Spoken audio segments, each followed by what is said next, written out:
Hello, everyone. Welcome to the mall. We're back with this.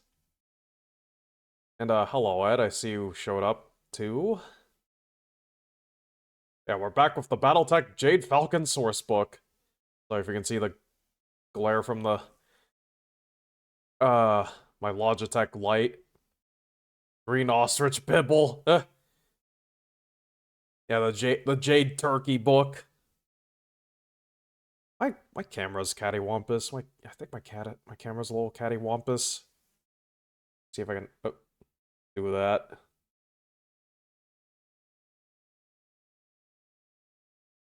There we go. The desk mat is gonna be my reference. Alright, let me fire up the soundtrack. Crank that down.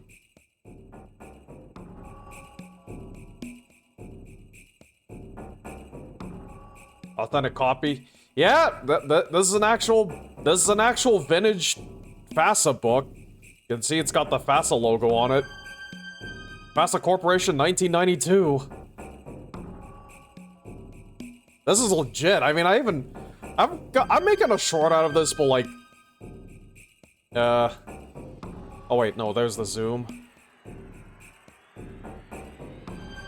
Like, yeah, this is legit.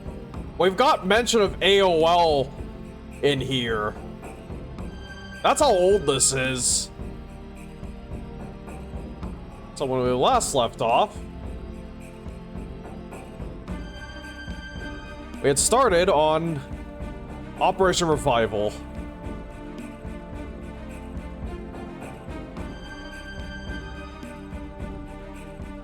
So we're up to first wave, Falcon in flight.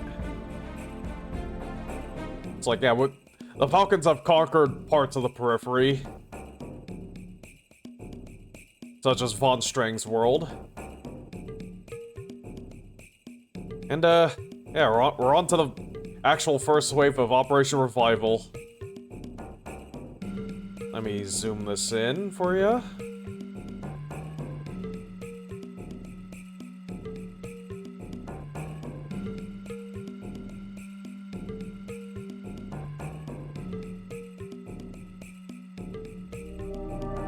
These folks were solid Crusaders. And like, yeah, they were assigned to the VedCom. So yeah, Clan Jade Falcon got the FedCom corridor. Actually, you know what? There's an excerpt about... There's a passage about... talking about how they were assigned. Let's see... Clan Jade Falcon won the honor of Alpha Corridor, prompting Elias Critchell to order a week-long festival celebration of all Falcon enclaves. Alpha and Delta Corridors led to the Federated Commonwealth of Draconis Combine, two of the most powerful militaries in the near sphere, and afforded the greatest opportunity for glory. So yeah, Clan Wolf were already pre-assigned Beta Corridor, which ran through the Free Rossalhog Republic.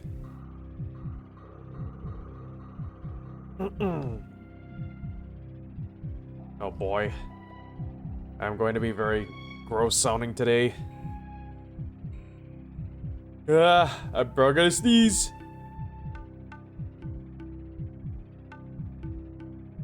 Oh, good thing I muted that. I did mute that, right? I guess I'll find out later. So, yeah, but I'm also dog sitting now. I'm officially dog sitting. I was up early this morning actually, and I had to take my dad to the airport. So yeah, I am dog sitting for a while until late March.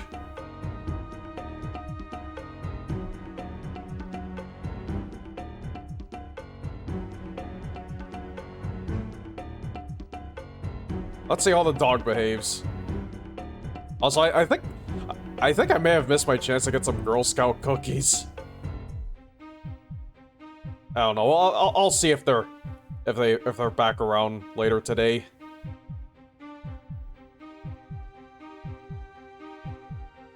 First wave, Falcon in flight. Let's get on with it. Upon our gutted towers, the Falcon feasts upon our future, devouring all that we could have been. Excerpt from the Clan Anthology, Poetry in the Time of Crisis, edited by Virginia Davenport. Okay, I guess that's from the Inner Sphere perspective, maybe?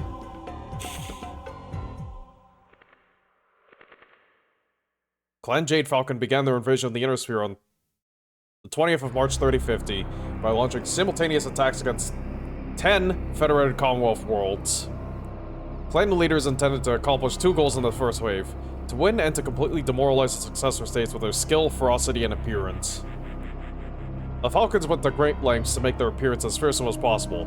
They painted their mech exteriors in a wild variety of schemes, ranging from amazing camouflage patterns to almost psychedelic combinations of colors and designs.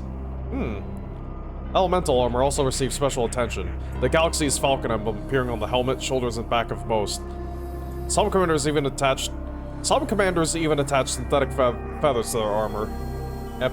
As you can see from this amazing art, this is in color. Look at it. Behold. Behold the majesty.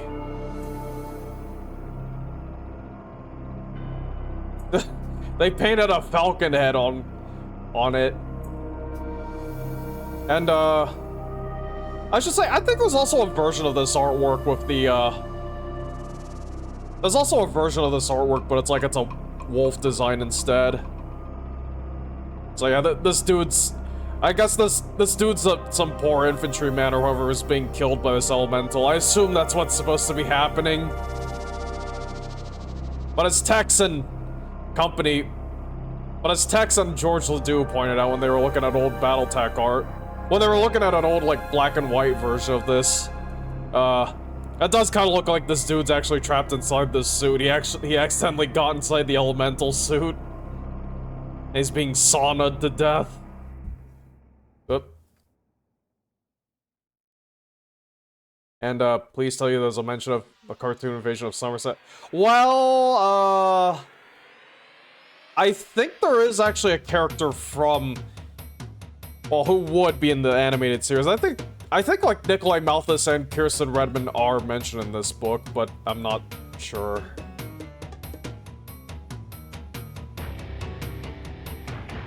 Sorry, I have to like keep adjusting the camera because like I'm not sure I have it correctly in position.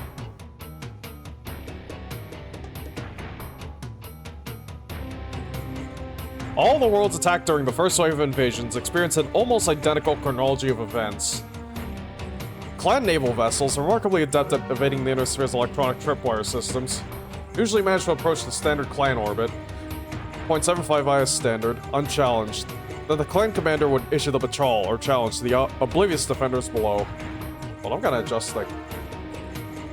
should I? It'll be... Hold on, if I move it over to this side... Okay, that looks mostly... Okay, it's dead on my own eyes, but through the camera, that looks wrong.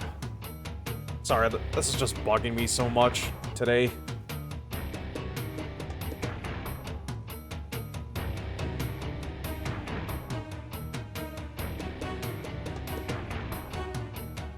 Sorry, the camera is going to be a little wiggly today. I mean, so was it. It was the same way last time, but still.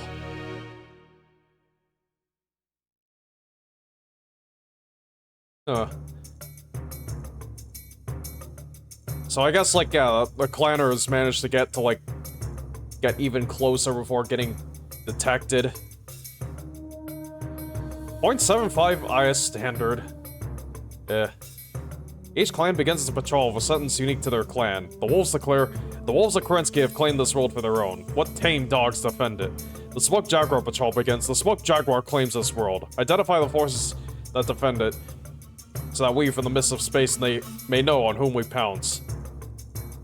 The Ghost Bears use a more business-like opening. We are Clan Ghost Bear. This world is ours. Those who dispute our claim must identify the size and location of their forces for immediate disposal. Whoop! Immediate disposal.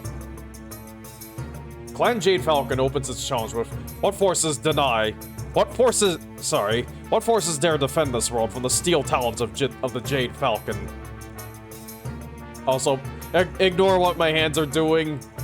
I think the glint from the light is... I think the light here is glinting off my glasses. That's what's causing my tracking to think my hands are appearing.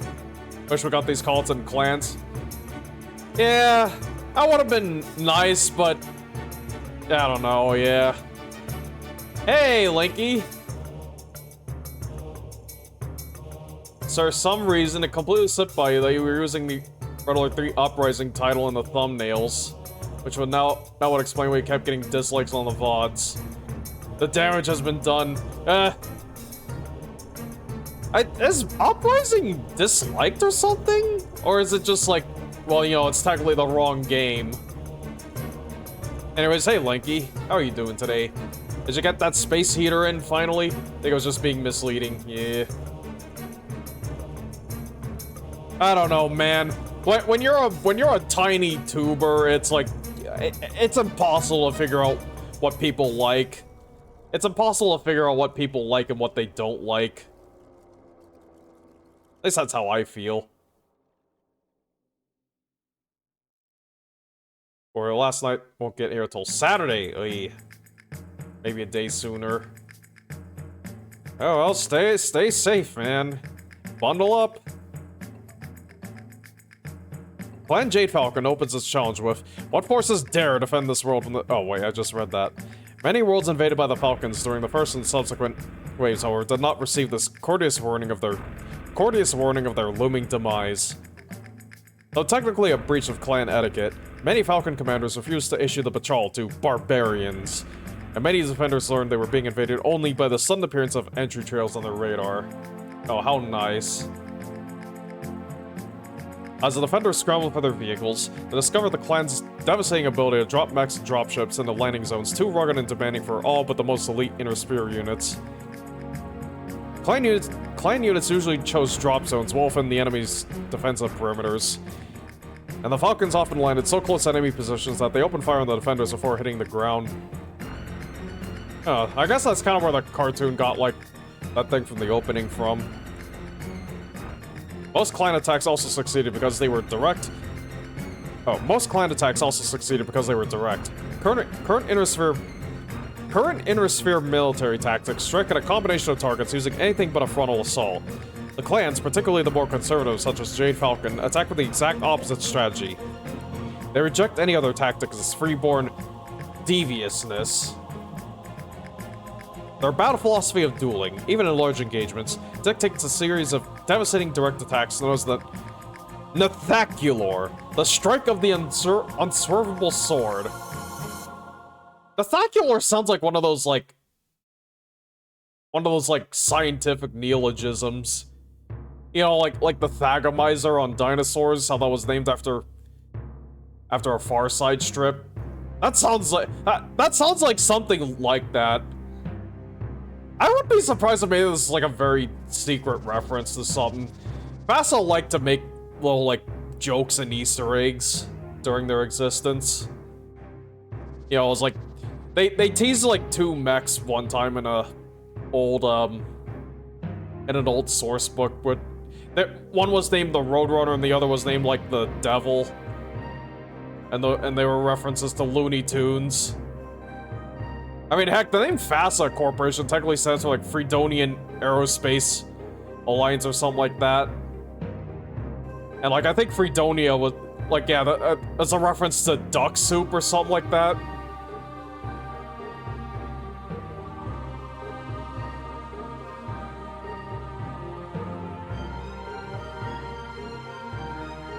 Oh yeah, there's also a planet in the periphery called Wiseman, which, like, is a reference to Jordan Weissman. You forgot that the pre-Tukayyid Falcons were really not keen on... Yeah, I mean... It's sort of like... Pretty much all the Crusader clans viewed the Inner Sphere as, well, you know, barbarians, as is mentioned in this book. You know, they saw the Inner Sphere as backwards and, like, you know, dishonorable and backwards. It's like, yeah, they had a very low view of the Inner Sphere. In keeping with Nicholas Koretsky's goal of minimal loss of life and property in combat, the clan's initial objective in each attack was to identify and cripple or destroy the defender's command, communication, and control positions. Failing that, they simply took on the largest concentration of enemy forces, using the rationale that if we can't cut off the enemy's head, we cut off his arms instead. Oh, hold on, am I autofocused or...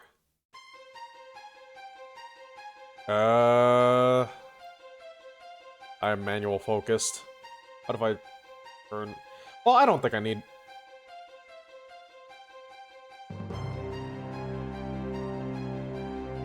Yeah, that's about there, okay. Just making sure. I know I should probably, like, do a bit more of the setup first, but...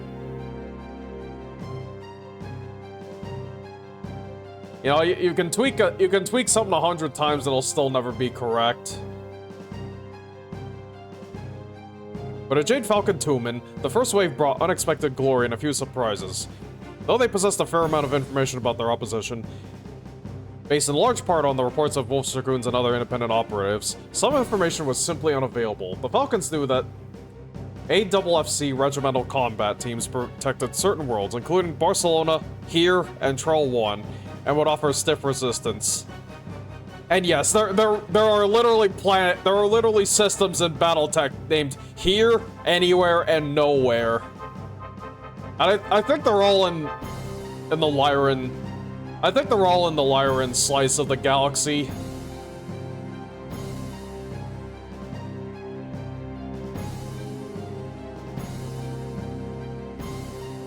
You may also know Troll 1 as the setting for the first ever BattleTech novel, Decision at Thunder Rift. Falcon commanders prepare for these worlds by setting the cut-down bid at a minimum of 2 clusters and by assigning elite units such as the Turkina Keshik and the Jade Falcon Guards to either spearhead the initial assault or act as a ready reserve. I assume cut-down bid means, like... I assume that means... you can't go any lower than this? I'm not sure. I would guess.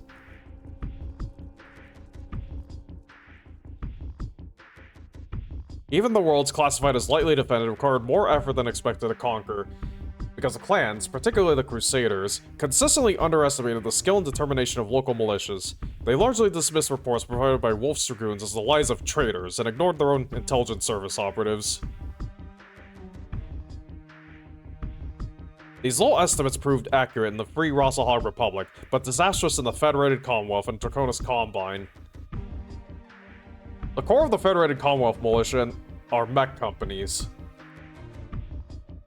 which the commanders divide into alliances and attach to infantry and armor battalions, which you might already know about.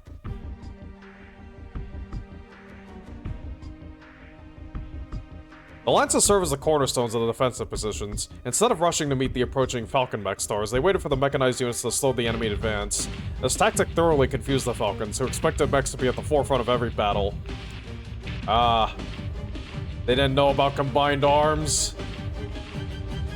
Which is kind of weird, because, like, you know, there's one clan in particular that uses combined arm tactics.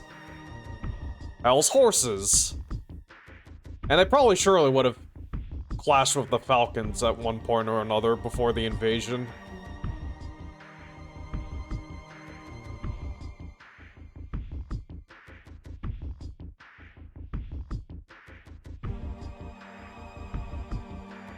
The militias took advantage of the Falcons' uncertainty to create a strategy that they used to good effect during the first and most of the second waves of the invasion. That's a bit awkward.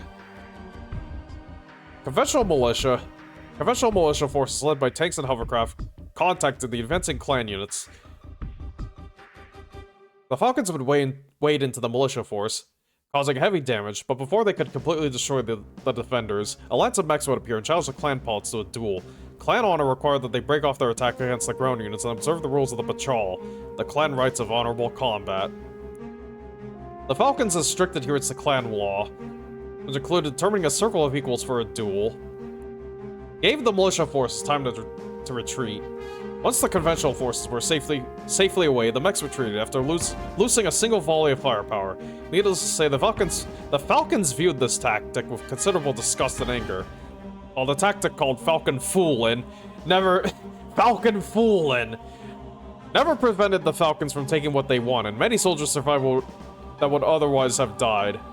The Jade Falcon Khans soon abandoned the patrol entirely, allowing Falcon warriors to ignore any challenge issued by an Inner Sphere warrior. They also gave their warriors permission to punish anyone who took advantage of their strict adherence to the Code of Honor. And we've got some cool art here. This... I'm not sure what this is. I think this is either a Conjurer or an Incubus. Actually, yeah, no, I think... Yeah, no, this is a Vixen. My bad, I called it Incubus, that's the Inner Sphere name. Yeah, I think this is a Vixen. Or no, it is called Incubus. I forgot, Vixen is the Inner Sphere name.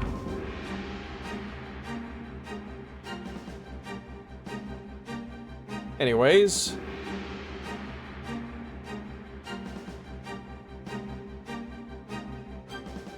Trelwan, or Trelwan. The loss of my son, albeit a tragedy for me, would not mean one jot more or less than the loss of any highly trained soldier of the Federated Commonwealth. The life of every man or woman serving in the AFFC is precious, but forfeit to protect what we are. More important, they themselves believe it is our right to exist free from outside tyranny. From a private communique authored by First Prince Hans Davion, an Archon Melissa Steiner Davion during the height of the Trelwan invasion. The planet Trelwan consists mainly of marshes, mountain ranges, and spectacular cave systems that served as a haven for pirates and smugglers during the early days of the Lyran Commonwealth. Yesterday's pirate gradually became today's businessman, transforming Trelwan into an important economic and administrative center. For that reason alone, Trelwan placed high on the Falcon Commanders' list of primary worlds to conquer.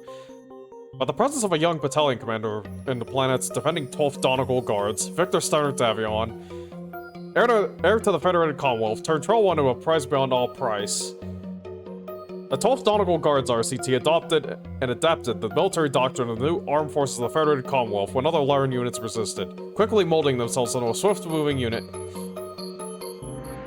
able to work in concert with other regiments to deliver a fearsome combination of firepower and speed. Well, let me move this bookmark around.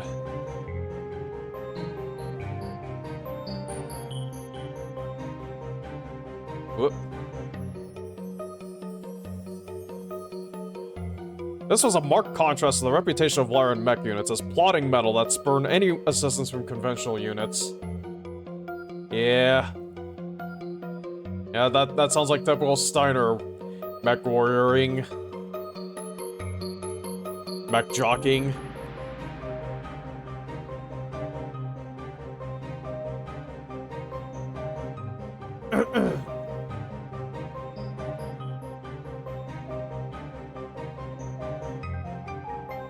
Credit for much of the unit's success belongs to Lieutenant General Jeremy Hawksworth, one of the first Lyran officers to receive special training at the New Avalon Military Academy. Under his skilled leadership, the 12th Donegal RCT served with distinction in the Third Succession War in the War of 3039, where they earned the nickname Foxy Crocodiles because the RCT maneuvered and fought in a manner similar to that fearsome, cunning reptile. Following the War of 3039, the Crocs went to Troll for rest and refit, and received a permanent assignment to that world as a parent unit of the Co-Op 4, Commonwealth Opposition Force, a battalion-sized unit commonly known as the Red Brigade. Troll 1 served as a training ground for Federated Commonwealth forces, and the Red Brigade regularly scheduled a month-long series of battles designed to simulate the tactics favored by the Draconis Combine and the Free Worlds League. Though the Red Brigade enjoyed a fierce reputation without the Commonwealth, clan intelligence somehow overlooked it, ultimately allowing it to play an important role in the battle for Troll 1. The Jade Falcons considered travel such an important prize that Con Critchell declined all bids for that plan and instead assigned 3 clusters, led by elite Jade Falcon guards, to seize it. The guards on the 1st and 5th Falcon Striker clusters attacked using standard Falcon tactics, following a simple direct plan created by Star Colonel Adler Malthus of the guards. The Foxy Crocodiles suffered horrible losses in the first 30 minutes of the attack. The rugged terrain favored the defenders, but caused communication difficulties that left small pockets of soldiers to fight and die without hope of relief. Company Bravo, 1st Battalion, made one of the most heroic stands of the encounter, holding the pirate chasm bridge on the raging Drebin River for 40 minutes against 2 stars of Falcon mechs and elementals, while Donegal combat engineers tried desperately to rig the bridge with explosives. They succeeded, but only a handful of soldiers survived. Once again, please ignore my hands. My glasses are glinting hard. And I can't read without my glasses. I genuinely cannot read without my glasses on.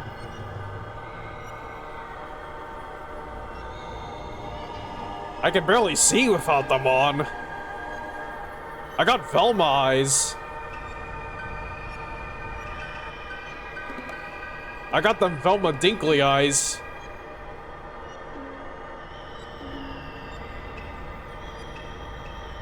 Yeah, that would probably be a good idea for like a parody song, right? A parody of Betty Davis eyes, but it's Velma Dinkley eyes. Man, yeah, like, yeah, Cartoon Network should have made that back in like the 90s or 2000s. Anyways, I digress. Where was I? Right. Engineers.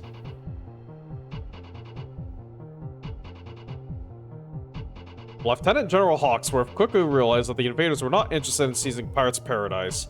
They wanted his forces, specifically the commander of the 2nd Battalion of his mech regiment, Victor Steiner Davion, a recent graduate with honors from the Nogglering Military Academy. Prince Victor had no combat experience, and General Hawksworth must have shuddered at the implications of his death or capture by the Falcons. The future leader of the Federated Commonwealth. Wait, how far? Oh, wait. Oh, wait, that's right. Hans Davion passed. If this is after Tukayyid, then, like, yeah, Hans Davion. Well, I don't know how long. I don't remember when exactly Hans Davion died, but I guess, like, this is at the point in the timeline where, like, yeah, Victor succeeded Hans. The future leader of the Federated Commonwealth began his... Well, actually, I don't know. Maybe that hasn't happened yet at this point in the timeline, but, like, it's just... Well, you know, like, Victor is obviously the heir apparent, so there's no need to, like... Yeah. Never mind. The future leader of the Federated Commonwealth began his career as a military commander by fighting a lost cause. His battalion was in position on the far side of the Castle Mountains in the Chrysler Pass. Chrysler? Chrysler. The Chrysler Pass. On schedule to meet the Red Brigade in an exercise, and the battalion's outriders picked up unidentified hostile traces on their monitors. They assumed the Red Brigade had arrived to begin the exercise, and the scouts died for their assumption. They did manage to warn Commandant Steiner Davion, who put his battalion on full alert. The onrushing elements of the Jade Falcon Guard seemed unstoppable. Their mechs crashed into the battalion's defensive positions, all but ignoring kills on the crossfire. They did not, in fact, get caught up in a crossfire. But the Falcon mechs did not immediately knock down or destroy. They left to the tender mercies of their elemental stars. Oh boy. Commandant Davion quickly ordered the remains of his command to retreat back through Crystal Pass, hoping to reach the Smuggler's Valley, but that plan failed. They arrived at the pass to be strafed by Falcon fighters and attacked by a binary of Falcon mechs and elementals. It's like, yeah, for those who don't know, a binary... I think this would specifically be a Nova, maybe? I'm not sure. Nova binary, like... It's like, yeah, in this case, this would be 5 battle mechs. This will be 5 mechs and 25 elementals. Which, yeah, that's nasty. Commandant Davion rallied his forces and retreated again, losing more of his troops in the process. They moved towards Smuggler's Mouth, intending to seek refuge in the immense network of caverns that honeycombs the castle mountains. As his forces rushed towards the mouth, Commandant Davion realized that the rest of the Jade Falcon guards could easily intercept their flight to safety, and the Falcons from the Crystal Pass had position on them from the rear. History turned on this moment in the battle. The prince's capture would have devastated First Prince Hans Davion and Archon Melissa Steiner, likely demoralizing the entire Federated Commonwealth. That nation looked upon the young prince as the reality of the often tentative union between the Lyran Commonwealth and the Federated Sons. The death or capture of Victor Steiner Davion would deal the Federated Commonwealth a tremendous blow. As the prince and his command staff prepared to make a final stand, the Red Brigade came to the rescue. As part of the scheduled training exercise, the brigade had taken up shielded positions and waited to ambush the 2nd Battalion. The Falcons failed to detect the brigade unit as they passed. Lieutenant General Nikolai Van Lee, brigade commander, realized what was happening almost immediately and began a forced march in pursuit of the Falcons. His forces arrived just in time to attack the Falcon Guards' rear echelon.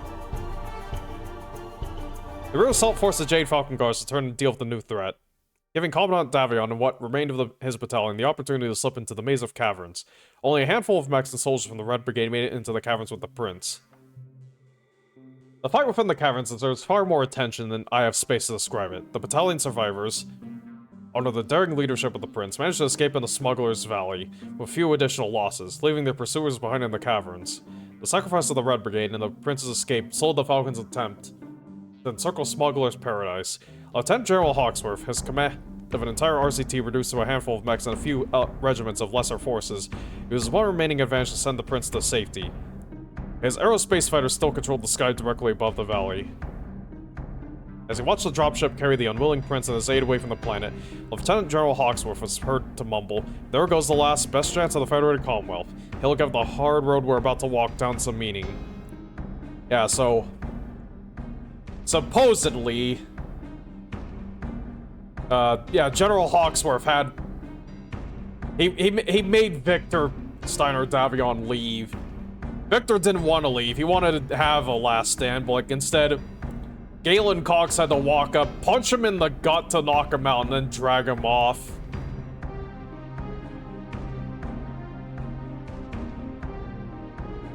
The remnants of the Donegal Guards, led by Hawksworth, and the surviving detachments of the Red Brigade abandoned Smuggler's Valley by traveling back through Smuggler's Maze. Many soldiers fled into the heavily forested areas and the valleys beyond, while others remained in the caverns beneath the mountain. These forces fought a long and desperate guerrilla campaign that ended only when the last soldier was dead or captured, many months later. First wave conclusions. Oh, let me take a sip.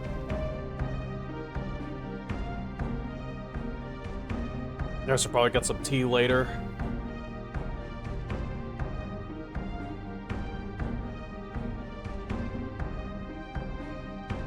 Success, fellow warriors!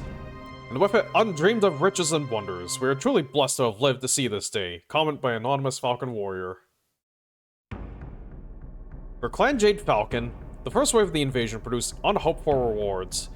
Each world they conquered yielded a unique bounty of natural resources that far surpassed the most avaricious dreams of Falcon merchants.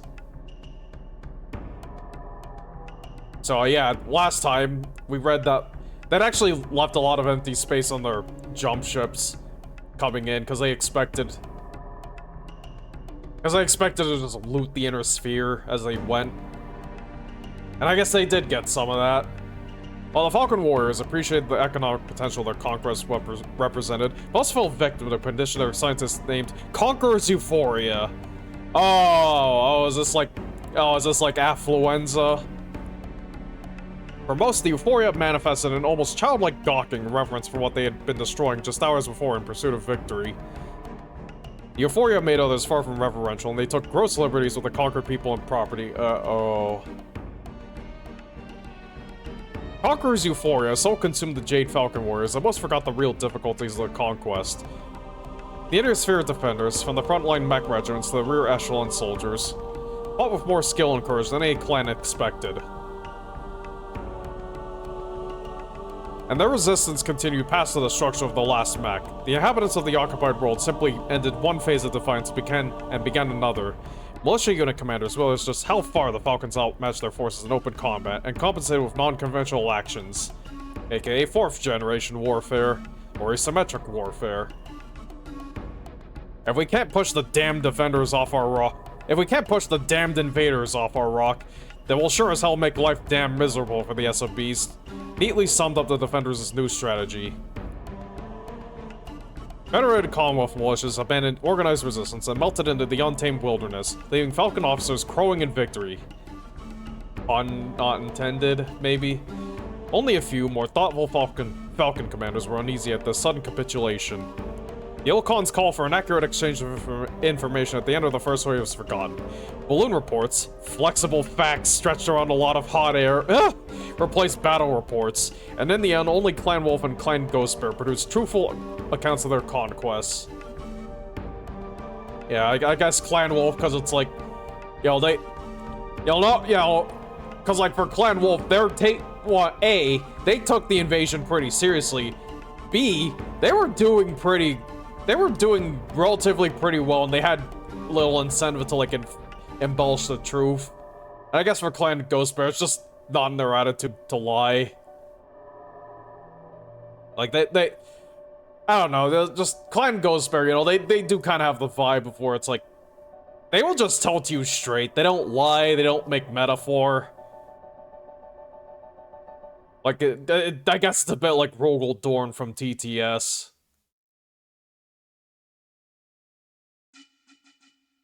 Second wave, the Falcon strikes.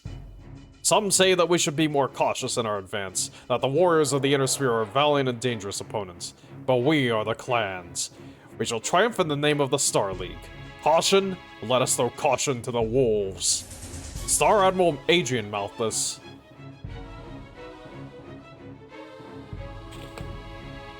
Sorry for being disgusting, I was trying to get some mucus out.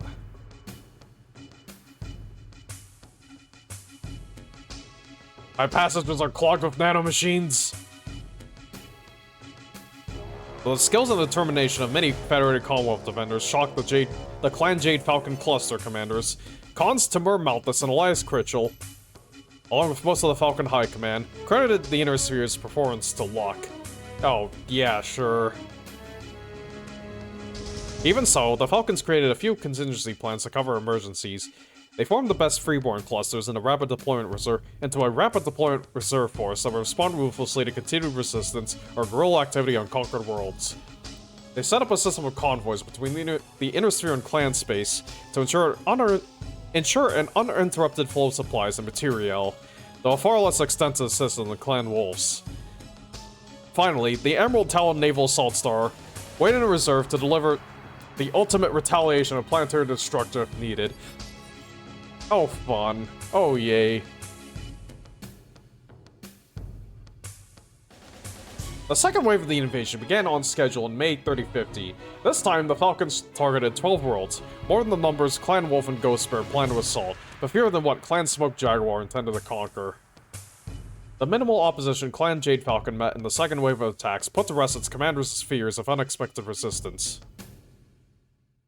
Most defending units in the second wave consisted of mixed militia troops or the remnants of units disrupted by the first wave of the invasion. The Falcons encountered determined resistance only in the planet Apollo, former capital of the hated Grimworld's Republic. Oh boy, here we go. Okay, take a sip first.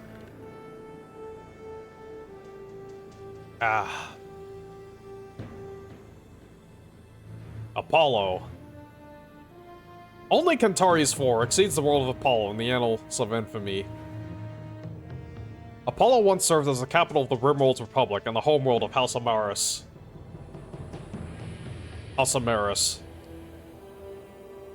Clan Jade Falcon eagerly anticipated taking this planet for the reborn Star League. The Turkina Keshik and the Jade Falcon Galaxy, escorted by 3 stars of aerospace fighters, landed on Apollo halfway through the planet's monsoon season.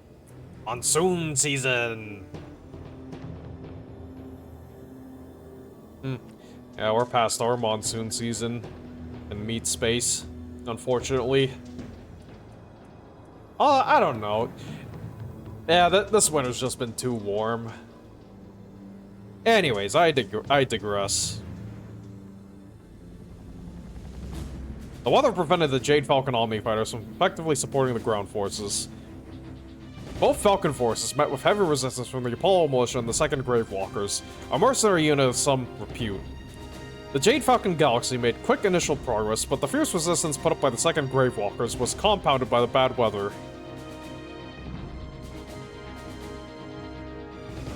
Superior clan technology and skills finally prevailed, and the clan's forced the defenders to retreat to 2 massive fortifications. These installations, built by Stefan Amaris,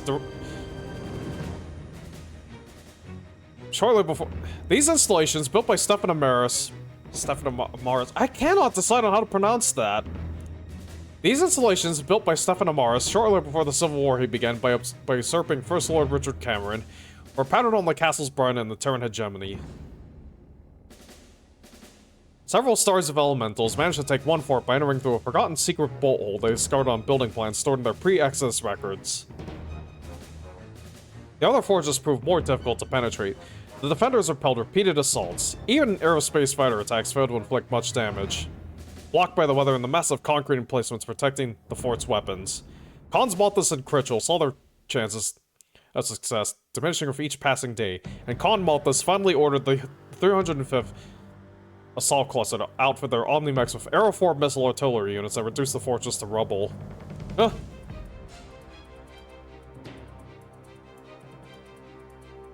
305th Assault launched a series of massive missile strikes that split bunkers and pillboxes open like ripe fruit, silencing the fort's big guns, and opening access for the Omnimex and Elementals to the underground of the fortress. The Khans ordered their forces to use homing missiles in the assault, and so civilian areas near the fort remained untouched. Oh, that's good. 2 hours after the 2nd fort surrendered, the rest of Apollo's defenders also surrendered unconditionally. Hold on, I gotta mute for a bit. I gotta clear my passage.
Okay.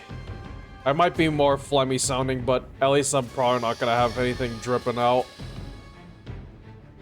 Oh yeah, no.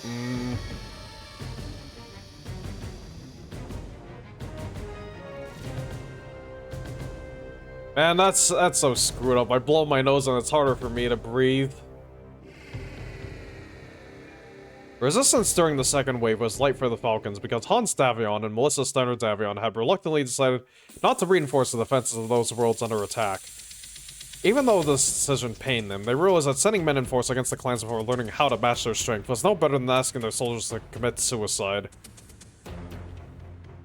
Oops. Well. It's fine. It'll be fine. Whatever. They held back their strongest units and waited for intelligence gathering to determine the most effective method of resistance. Meanwhile, the government actively supported guerrilla activity on many captured worlds.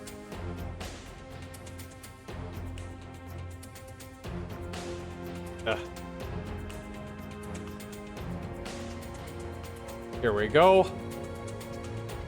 3rd wave. Wings of Lightning. If the rest of the Inner Sphere offers us only as much resistance as the defenders we have just faced, we'll soon stand on the sacred ground of Terra. Colonize Critchell. Logistical problems with its supply line back to clan space allowed Clan Jade Falcon to target only 5 worlds on the 3rd wave. Adding to their embarrassment was the fact that Clan Wolf managed its supply line brilliantly, avoiding even the hint of a slowdown.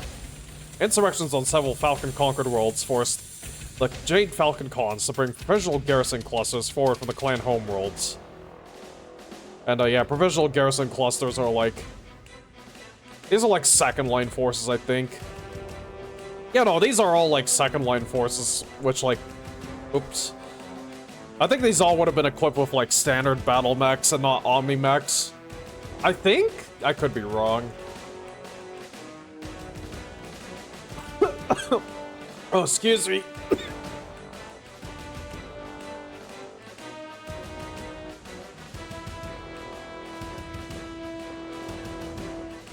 Actually, let me look it up on Sarna. Excuse me. I sipped some gamer subs and they went down the wrong way. Provisional?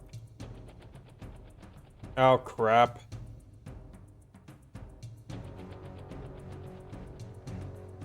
Damn it. Okay, here we go. As per Sarna, a provisional garrison cluster is a clan military formation. They are typically considered one tier below second-line forces, and are typically used to hold rear areas, perform cleanup tasks too dishonorable for front-line or second-line clusters, or hold minor objectives. Excuse me. Typically, the troops used by a PGC are either freeborn warriors or trueborns who are too old or disgraced by their actions to remain in a frontline unit. A few clans make no decision between PGCs and second-line clusters. Okay, sometimes. This means that their second-line troops are more homogeneous, but also means that their front-line second-line troops have a wide gap in quality. Usually, PGCs are not considered part of a bid. During Operation Revival, Jade Falcons, Ghost Bears, and Smoke Jaguars failed to bring PGCs with them as part of their two-mans. That slowed their performance in the early waves of the invasion. To counter the Wolf Clan's performance in the invasion, Ilkhan Leo Showers tried to deny the Wolves the use of PGCs, which would force them to use frontline troops as garrison forces. The Jade Falcon and Smoke Jaguars, however, needed the PGCs and pushed Showers to allow them. He gave approval in late July. The Wolf Clan also neglected to bring PGCs with them, but the Wolf PGCs arrived in late August 3050. The presence of PGCs also assisted Clan Ghost Bear.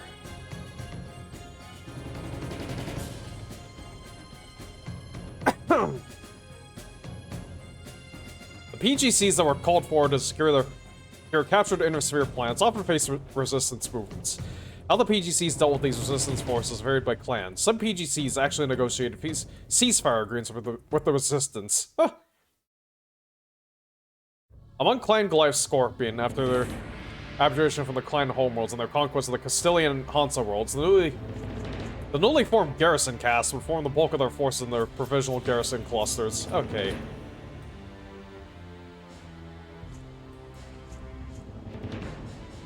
Anyways, back to the book. Whoop.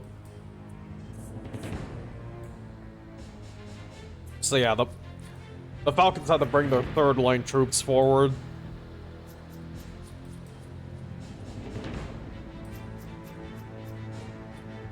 Their garrison units. The Falcons hit their 5 worlds on schedule, meeting serious resistance only on Hot Springs. They had clearly lost their momentum, even when the planet Malibu surrendered after the initial engagement with Peregrine Galaxy. Toward the end of the third wave, rumors claimed that Clan Steel Viper would take a more active role in the invasion's next wave. Khans Malthus and Critchell dismissed this rumor publicly, but sources close to the Khans say they showed concern in private. And yeah, Steel Vipers were one of the clans held in reserve. The other being Clan Nova Cat.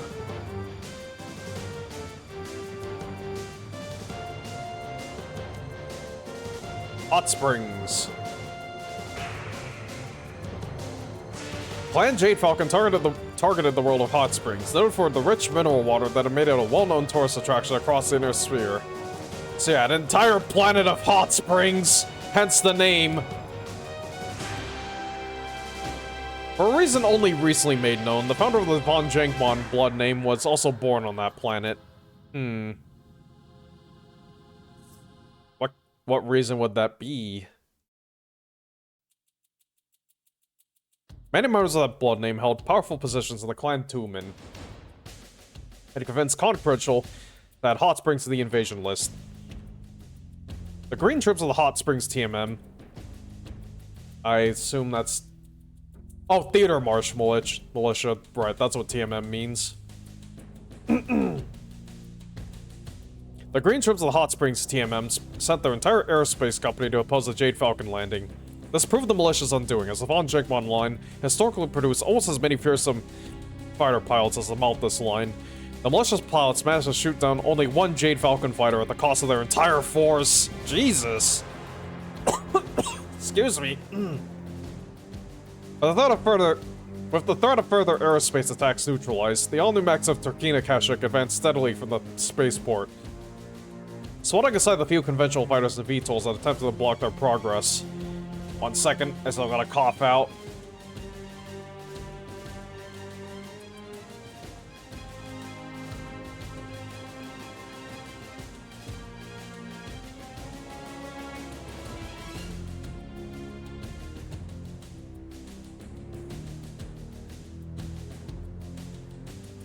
Okay, I think I'm good now.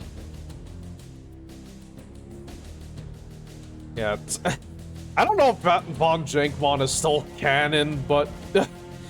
God, that's so funny to me. The militia made its stand at the planetary capital, choosing the only position that could give them an advantage. The Falcons were reluctant to launch an all-out attack because their orders were to take the city with minimum damage. Elementals formed the frontline force and made their way slowly through the streets, destroying tanks and pillboxes, routing the militia infantry, and eventually forcing the Hot Springs TMM mech units in their prepared positions. The Jade Falcons allowed the militia to break out of the city, but stopped the defenders from reaching the world's wilderness areas where they could organize guerrilla operations. The first Falcon Jaegers were in position to trap the militia as they escaped from the capital, and less than 30 minutes later, the last of the Hot Springs TMM fell to the overwhelming firepower of Clan Jade Falcon.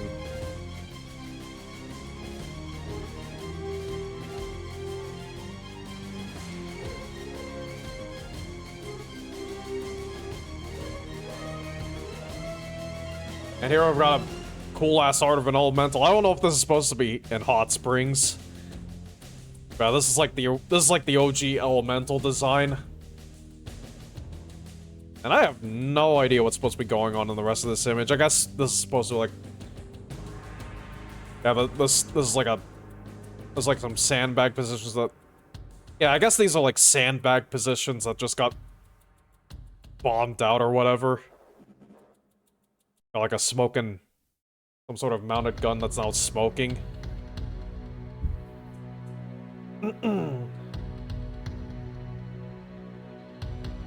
Excuse me. Fourth wave, the Falcon falters. The fourth wave of the invasion called for Clan Jade Falcon to hit 15 worlds. Ooh. The clan had solved its supply problem, and it seemed nothing would stop the Falcons from reaching Terra first. A rapid succession of disasters, however, managed to slow the Falcons down.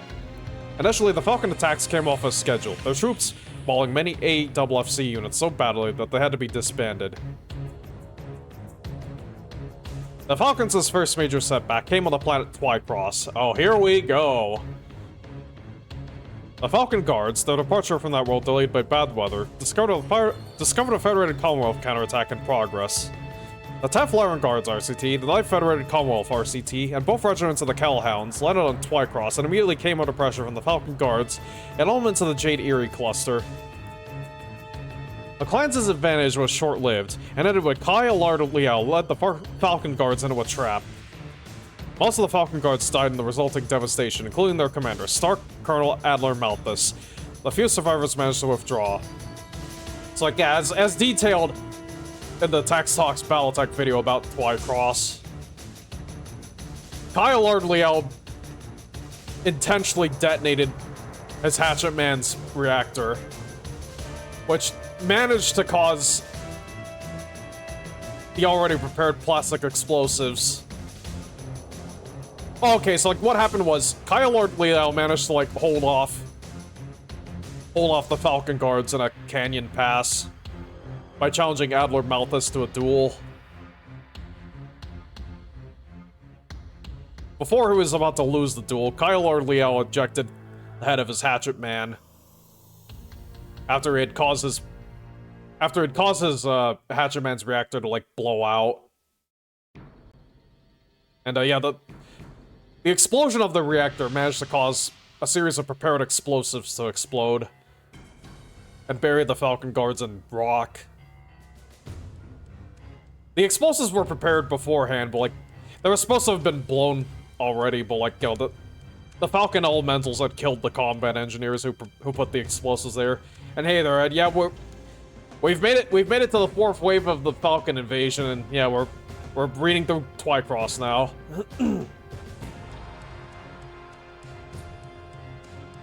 The battle's aftermath devastated Clan Jade Falcon even further. When one blood right of a given blood name is disgraced, other blood rights of the same blood name usually suffer no repercussions. In this case, however, the shame of the defeat on Twycross affected the entire Malthus blood name. The lost honor did not significantly affect the codexes of the other blood name warriors. The rivals of the Malthus blood heritage created such a severe political backlash in the clan council that Contamur Malthus was forced to resign. I think it was Sakon. Sakon. I think this book was written before, like, Sakon was made as a term, because, like, in this book, they're referred to as, like, senior and junior cons. The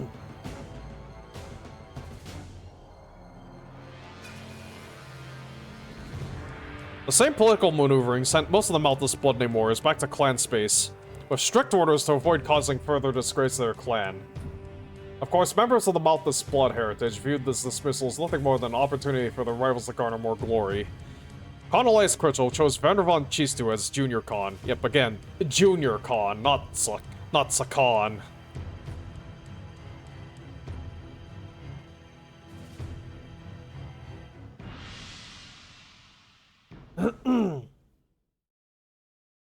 Soon after his resignation as Khan, rumors began circulating about the fate of Timur Malthus. Many clansmen believe he died in an accident or took his own life. One unconfirmed report claims that he returned to clan space aboard the Emerald Talon. Our latest information indicates that Timur Malthus and Star Admiral Adrian Malthus currently command a special force designed to counter potential aggression from Clan Steel Viper. One final misfortune awaited Clan Jade Falcon. The Crusaders' strongest spokesperson, Ilkhan Leos Showers, died in a kamikaze attack by a Russell Hyde pilot who flew a crippled fighter through the bridge of the Clan Wolf flagship Direwolf, where the leaders of all the clans were gathered in a grand Kurultai. The loss of their leader forced the clans to withdraw out their blood-named frontline troops to the clan homeworlds in order to elect a new Ilkhan. Unfortunately for Clan Jade Falcon, the Khans elected Khan Ulrich Kerensky, leader of their most hated enemy, as their new leader.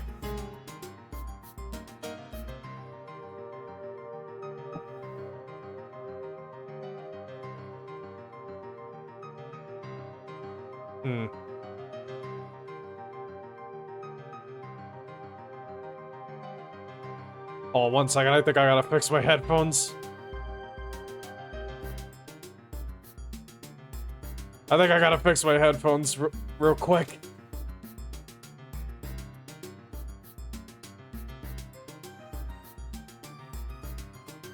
No? Is that just a song?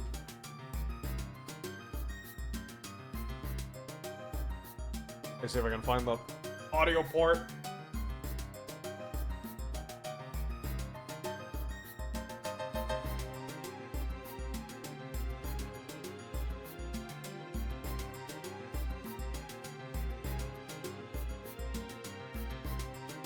I can't find it. I can't find it without looking. I can't look. Is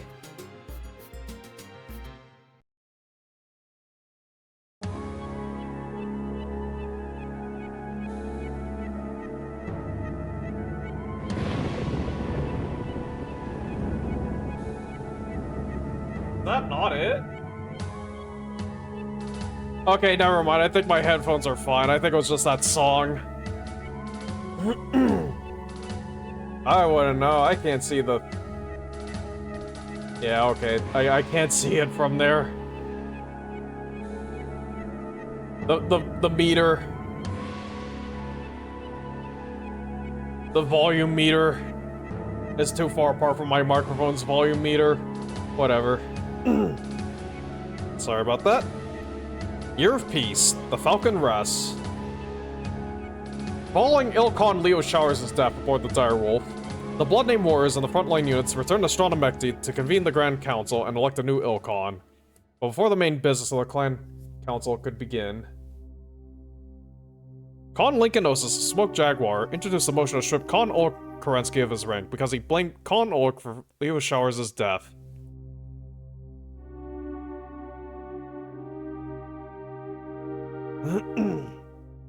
Jeez. Clans Jade Falcon, Ghost Bear, and Star Adder threw their support behind the motion, and clans Wolf, Steel Viper, and Coyote opposed it. Ah, Clan Steel Viper. Clan Snow Raven, a moderate warden clan, remained neutral in the debate, withholding support from both sides for a purely political reason. Clan Steel Viper supported Khan Ulrich, and though Clan Snow Raven may have felt the same way, the Vipers and Snow Raven still nursed a bitter feud over a world Clan Snow Raven had lost to the Steel Vipers more than a century earlier. Huh. Shouldn't you have a mobile command center for these types of things? I mean, what better mobile command center can— Oh, I think you meant for, like, the election. Well, I mean, clan honor, protocol, ritual. I guess it's like, yeah, these sorts of conventions dictate what you have to do. I mean, plus also, I mean, I guess the next best place to, like, hold this sort of— to convene this sort of thing probably would have been the Direwolf, but again, it just had its bridge destroyed.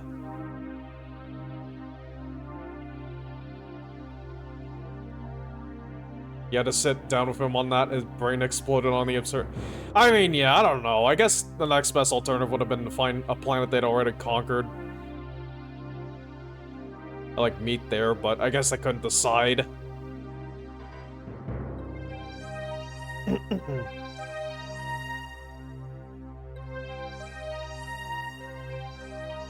I mean, hey, you know, it's like— you know, Stronamekti is, like, the home world. It is the capital of the clans.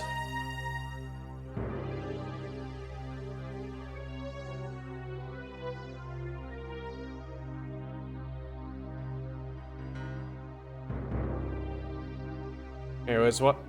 Steel Vipers, alright. The Wardens defeated the motion on unseat Khan Ulrich, but the Crusaders struck with an excellent riposte. Warmaster Connell Ward, one of Clan Wolf's most vocal Crusaders, nominated Khan Ulrich Kerensky as Ilkhan, and the Crusader clans recognized their chance to teach Clan Wolf humility. The position of Ilkhan made Ulrich Kerensky the supreme war leader of all clans, but as Ilkhan, he would be bound by the decisions of the Grand Council. I attempted to use politics against him. The Khans of the Crusader clans were confident that their votes and political power were sufficient to carry the invasion agenda past all Warden resistance. And they would come to regret electing Ulrich Kerensky. Battles took place in more than one arena while the Grand Council was in session. Clan Steel Viper challenged Clan Jade Falcon to a trial of possession for the genetic material of Khan Elias Critchell, to be held on the Jade Falcon world of Huntress. Khan Elias Critchell, considered semi-retired because of his age, handled the trial bidding brilliantly. Khan Critchell bid 3 of the 4 clusters of Omega Galaxy, which had been bid away for the invasion, whereas the whole of Clan Steel Viper's Gamma Galaxy. Khan Critchell proved that he still possessed military genius, as well as political savvy, by leading Omega Galaxy in a battle. The Vipers got off to a bad start when Alpha Fighter Trinary of Omega Galaxy savaged one of their aerospace stars. As the Falcon Omnimax and Elementals landed, the 4 Viper Guards cluster launched a furious counterattack, pinning the Jade Falcons down only a short distance from their dropships. Khan Critchell personally led the Omega Keshik in an orbital drop almost on top of the Steel Viper positions that trapped them between the Omega Keshik and the 5th Falcon Assault Cluster, and proceeded to smash the Viper forces. Natasha helped a bit with this. Really?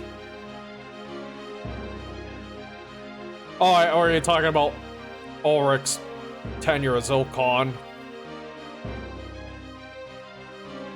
The election, right. The landing zone safely cleared, the Falcon cluster swept up the remainder of the Viper forces, covering them with a constant bombardment until Clan Steel Viper admitted defeat. Shortly after Khan Critchell returned victorious in the trial possession, the Grand Council voted to install all Kerensky as Ilkhan. Ilkhan Kerensky's first act as Khan was to make Clan Steel Viper and Novacat full partners in the invasion, to be teamed with Clans Jade Falcon and Smoke Jaguar, respectively. In a show of fairness that further infuriated the Falcons and Jaguars, Ilkhan Orc and the Council decided that the Steel Vipers and Novacats had the right to bid against Clans Falcon and Jaguar in trials of possession for invaded worlds that still had rebel activity.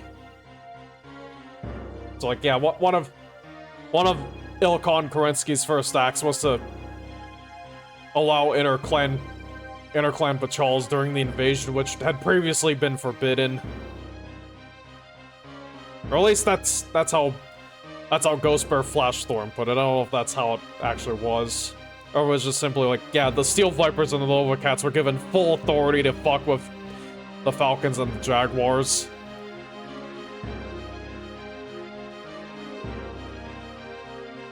As Clan Jade Falcon had just fought a trial of possession for the Clan World of Hellgate against Clan Steel Viper, Khan Elias Critchell believed that the Ilkhan added the Vipers and Novacats to the invasion, mainly to slow Clans Jade Falcon and Smoke Jaguar by forcing the bid for each planet, thus wasting valuable time. Only Clans Wolf and Ghost Bear benefited from this decision. The Jade Falcons felt that the Grand Council deliberately insulted them by assigning them to work with Clan Steel Viper. Yeah, Steel Viper and Jade Falcon do not like each other. They did not like each other.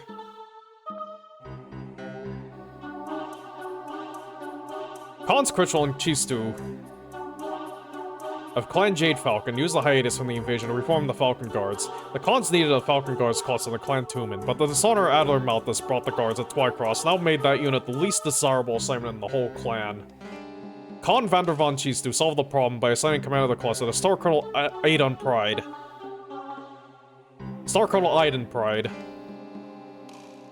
Whose tainted history made him the perfect choice to lead a unit made up of the most troublesome warriors in the clan, including some free births. Morale in the Falcon Guards hit an all-time low, and general opinion gave the once proud unit all the honor due a glorified PGC. Star Colonel Pride surprises many enemies on the Jade Falcon Council by whipping the Falcon Guards into shape, and the unit became even more feared than before Twycross. Yeah, but I read that whole saga. Like, yeah, Aidan Pride really put in the work.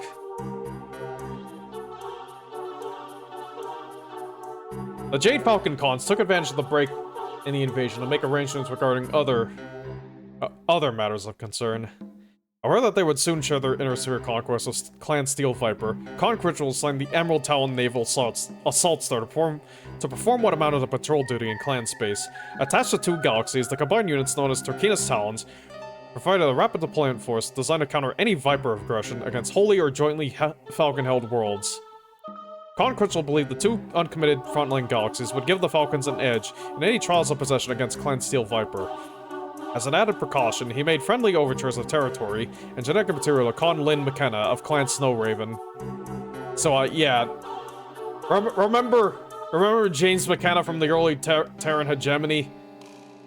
Yeah, his bloodline survived and became part of Clan Snowraven.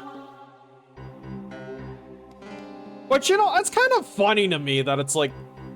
Yeah, you know, like, House Cameron was destroyed, like, no one thought to, like, go back to, like, House McKenna? Considering they were still around? Oh, well. I guess no one really wanted the McKennas. Like, yeah, James McKenna's son fucked up that badly.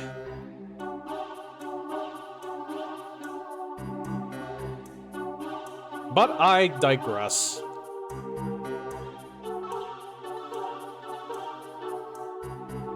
Prior to Ilkhan Orc's decision to include the Vipers as full partners for the invasion, Clan Snowraven supported the Warden faction. Afterward, the Khans of Snowraven became more sympathetic to the Crusader cause. I guess that worked. Or maybe that was the other way around. Khan Critchell saw and... seize the opportunity to try to sway Clan Snowrune to achieve status as a Crusader clan.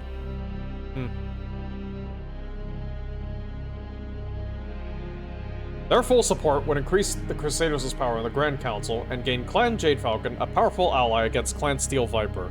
As of this rating, we do not know how Con Lin McKenna replied to Jade Falcon's offer.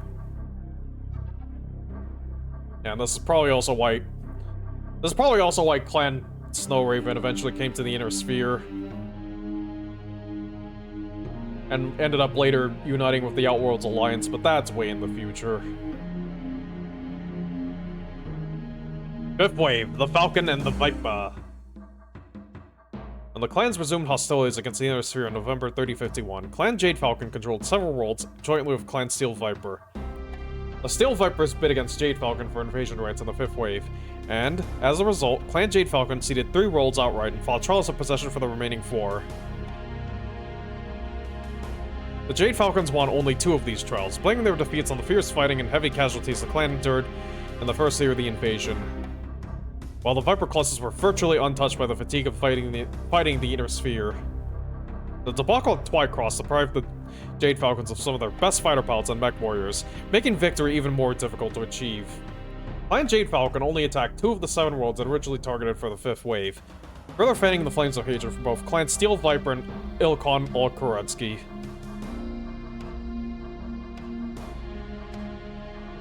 Fifth Wave conclusion. There's really nothing to note.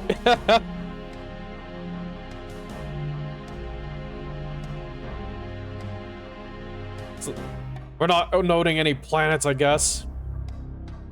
Of more immediate concern to the powers of the Inner Sphere than the clans' political infighting are persistent reports of Jade Falcon warriors adapting their tactics to match those of their Inner Sphere opponents. Unconfirmed report from Algenia describes the 2 Jade Falcon mech warriors combining their fire against a battle mech piloted by Victor Steiner Davion. Unconfirmed reports relate similar occurrences all along the front lines of the Jade Falcon invasion corridor. This news is distressing, as the Falcon behavior directly contradicts the clan honor rule of 1 opponent per warrior. The reluctance to concentrate fire has consistently proved to be the clan's greatest weakness. If Jade Falcon uses these tactics successfully and is not reprimanded by the Ground Council, other clans may adapt their tactics in similar fashion, and the Inner Sphere would lose its best advantage. Yep. Pretty much one of the only things that keeps the clans from steamrolling the Inner Sphere is that, like, yeah, they don't fight as dirty as the Inner Sphere does. Clan Snord. Yeah. Oh boy. Oh boy. This is gonna be good. Star-Curdled Damon was an old fool for treating this Freebirth bandit like a true warrior. If he had included my ship in his bid, the matter of Clan Snord would have ended that day. Star Captain Christopher Faulkner, commander of the Aegis-class cruiser Hawkeye. More than any other incident, one single event in the Inner Sphere invasion solidified the Jade Falcon disgust for anything not clan. A wolf rebirth warrior named Rhonda Snord announced the formation of Clan Snord.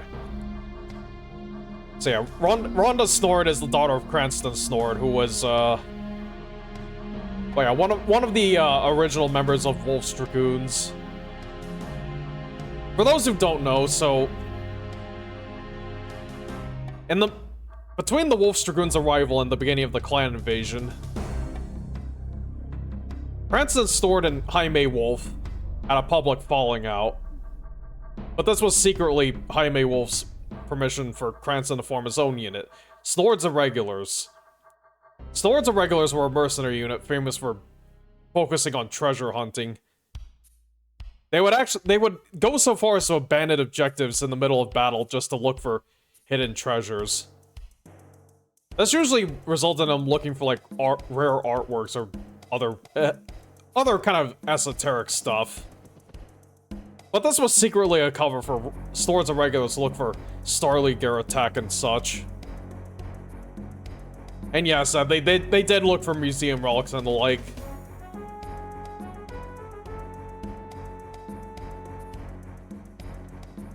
You know, they found all sorts of weird shit. And I think by the time of the clan invasion, Rhonda Snord, I think it was like, yeah, Cranston Snord had actually kind of suffered a stroke or something, and he was unable to lead his unit. as well, so Rhonda Snort took over from him. And the unit became Rhonda Snort's Irregulars.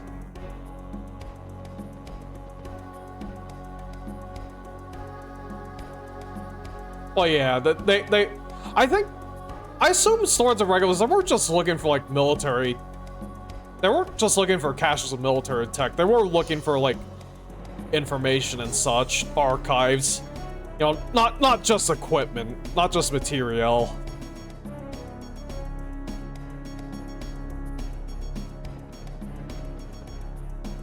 The Falcons hated their forced partnership with the Steel Vipers, but at least that clan conducted itself according to clan law. By calling her assortment of misfits and rejects a clan, Clan Jade Falcon felt that Rhonda Snort insulted every clansman since Nicholas Kerensky himself.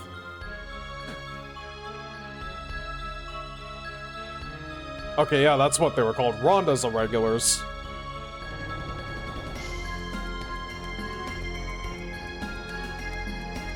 In August of 3051, Rhonda's Irregulars made a deep raid into the Jade Falcon occupation zone to the planet Apollo. Their goal to recover forgotten Starlink data that could reveal the location of a legendary naval base located in the Dark Nebula. The Irregulars obtained the data, defeating a star of the Darkwing cluster in the process, and jumped for the Dark Nebula. Star Colonel Damon of the Darkwings discovered a crate of data the Irregulars had accidentally left behind, and used those fragments of information to reconstruct the location of the naval base. Star Colonel Damon's cluster boarded their dropships, attached them to the Hawkeye, an Aegis-class cruiser, and jumped into the Dark Nebula. Arriving at the base, known as Camelot Command, the Darkwings landed on a huge asteroid station and challenged the Irregulars to a trial of possession. Rhonda Snort bargained for the right of uncontested possession of the base if she won the battle, also claiming the Darkwings and their dropships as a Sorla. Star Colonel Damon accepted the conditions of Rhonda's patrol and the fight began. The Irregulars' carefully planned tactics and clever use of the terrain soon reduced the Darkwing cluster to a shambles. A last desperate attempt to destroy the base's main fusion reactor to avoid the shame of failure ended with Star Colonel Damon's defeat at the hands of Rhonda Snort, who piloted a Highlander.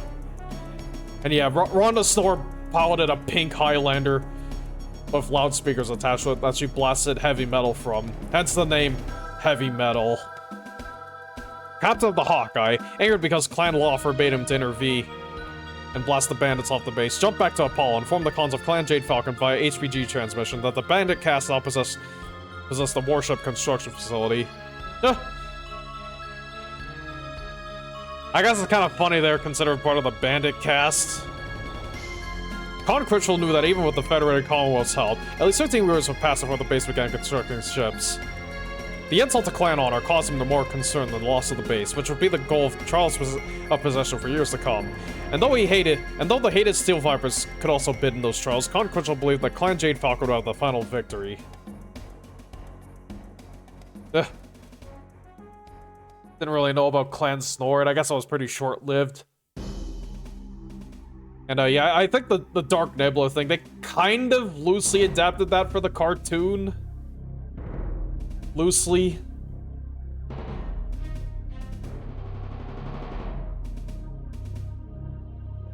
Battle of Tukayyid. Remember those events that brought us these 15 years of shame. But remember also those who failed to restore the glorious Star League. Above all, remember the blood legacy of Iden Pride, child of Kerensky. He made the final sacrifice so that his clan could continue. For eternity For eternity shall we praise him. In 15 years shall we avenge him. The Remembrance. Passage 417, verse 29, lines 74 to 79. 1 second. I take a sip.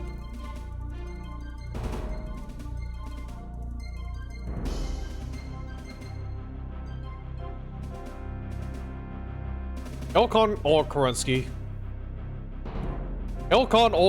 accepted Comstar's terms to fight a proxy battle for terror on Tukayyid, but had some resistance when he presented the plan to the other Khans. Most of the Khans, however, were enthusiastic about what they felt sure would be an easy victory. But when the Kurultai convened on the Direwolf to bid for Tukayyid, all the clans bid fiercely. Khan Chistu and Khan Critchell won a good position on the assault schedule, and considered themselves well revenged against Clan Wolf for the old Khan's many decisions humiliating Clan Jade Falcon. The Falcons were scheduled to assault the cities of Alala and Hump Tulips. The following excerpt is from Jade Falcon Galaxy Commander Mar Helmer's report on the battle for Tukayyid.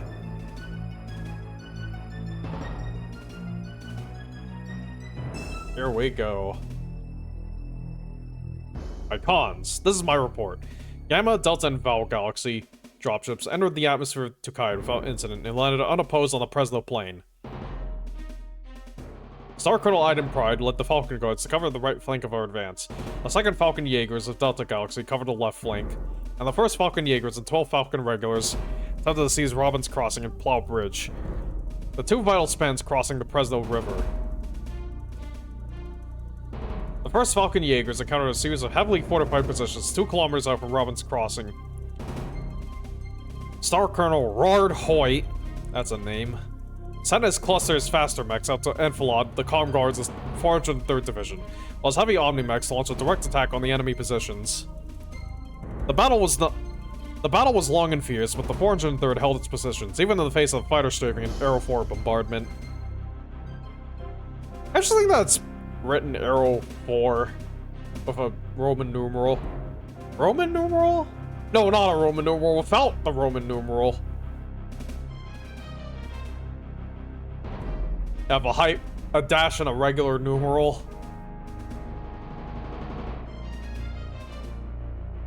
The Falcons' first break came when a star of elementals managed to slip behind the Comm Guard lines and attack the 403rd's HQ.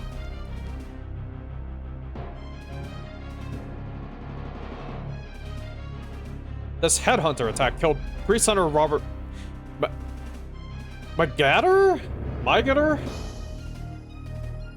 Commander of the 403rd, and destroyed vital supplies and communication equipment.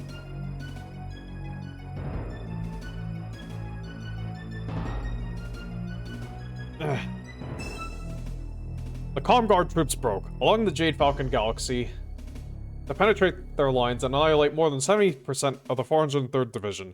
In a simultaneous attack, the 305th Assault Cluster, backed by the 124th Striker Cluster, smashed through the troops of the 214th Division guarding the approaches to Plowed Bridge.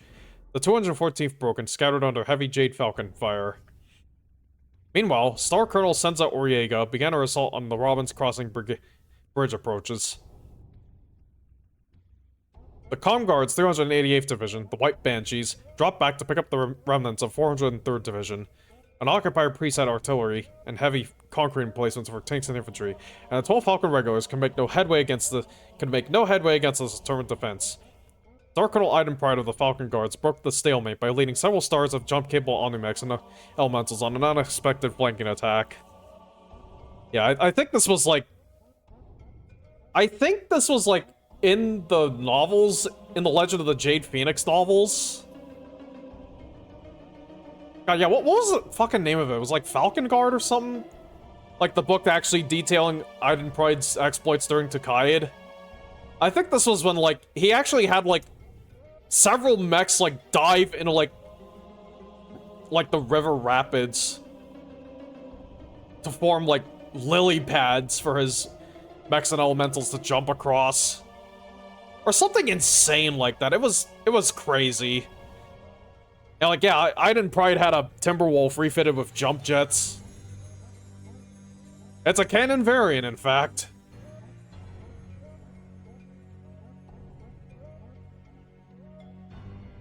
The Comm Guards, now under fire from multiple directions, fought hard, but to no avail. The Falcon Guards of Star Captain Joanna seemed to take particular pleasure in blasting Comm Guard units out of their pillboxes and then ruthlessly destroying them.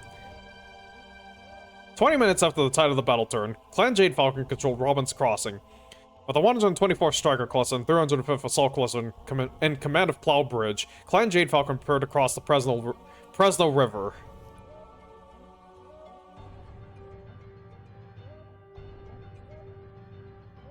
Conchistu awarded the honor of crossing first to Star Colonel Senza Oriega and the 12th Falcon Regulars, a decision the Falcon Guards protested, as it was their assault that allowed the clan warriors to seize the bridge. Their protest had no effect. Falcon Guard warriors knew that the Khan's decision added further shame to their unit's tainted history, and reflected badly on their unorthodox commander, but there was no time for bidding or trials of refusal.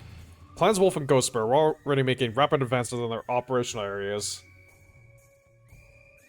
And every Falcon warrior wanted to beat the Wolves. Star Colonel Senza Oriega and her executioner led the 12th across the bridge. Just as she reached the center of the span, explosions ripped the bridge as head and comm guard demolition charges detonated. Yep, of course, Comstar rigged the bridge to blow. With a sickening screech of tearing metal, the bridge collapsed into the Fresno River, carrying 2 full trainers of the 12th cluster with it and killing Senza Oriega, among others. Almost immediately, comm guard fighters and artillery began to pound the Falcon positions. With mechs and tanks, the 111th and 201st comm guard divisions taking up positions from the opposite side, on the opposite side of the river. Sorry. Ugh, I gotta put some lotion on later. My nose is starting to itch. The 5th and 14th fighter trainers swept the comm guard fighters in the sky and followed up with ground attacks against the 201st Division artillery positions and ground forces. Comms have been nasty at times, chat, and can repair your internet to 6G. Remember that well. I don't think they really would have had. Well, I don't know if they would have had mobile internet in the BattleTech universe, because you gotta remember this board game came out at a time where, like, cell phones barely existed. Like, it was such a new technology that, like, yeah, you could have a cellular phone or a car phone, but it was like, you know, it was like a bulky unit you had to carry around.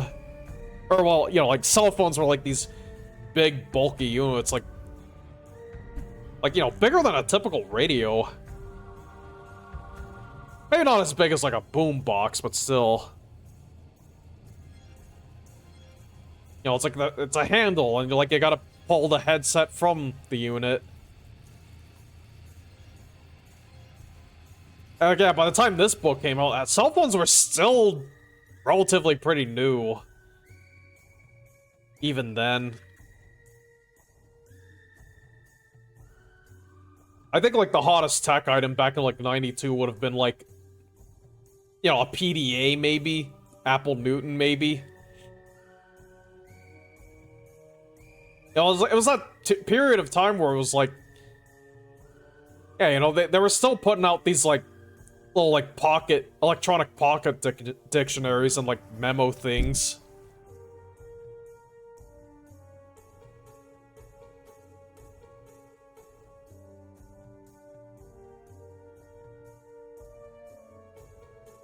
Meanwhile, the Falcon Guards and 2nd Falcon Regulars used jump-capable Omnimex to leap across a narrow part of the swift-moving Fresno. Okay.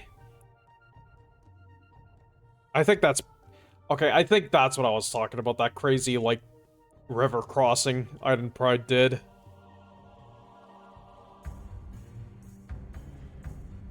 Losing 11 mechs and a star of elementals in the process. Once across, the units split up. The Falcon Guards moving to secure Robbins Crossing, and the 2nd Falcon Regulars taking Plow Bridge.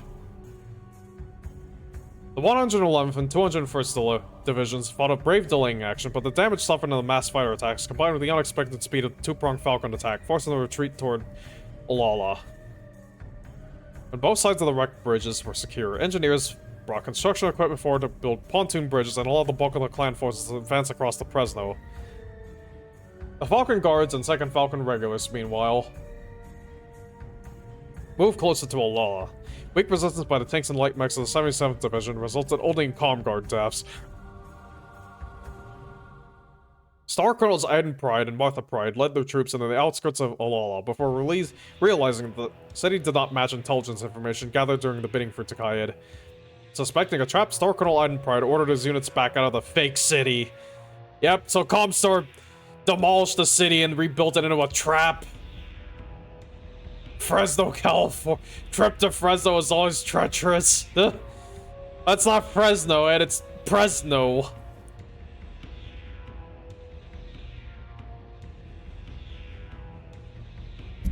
Oop. It's not delivery, it's DiGiorno.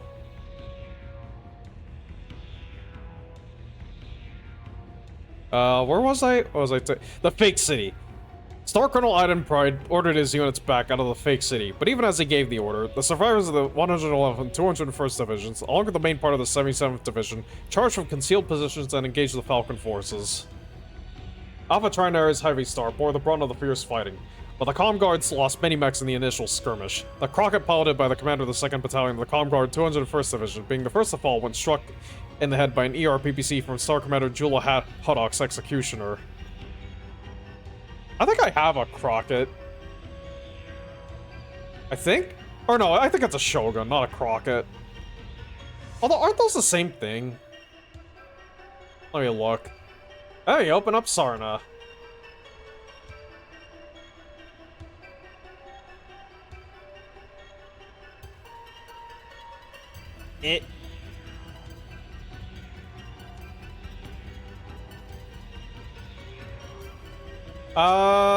Yeah, no, I don't think that's the one I have. I don't think it is. No, there's... Or maybe it is? No, the Shogun is different. I don't know. I know I have a mini that's like... big assault mech. Looks kind of like that. I think it's the Shogun, though. Yeah, I think? I don't remember. I really don't freaking remember.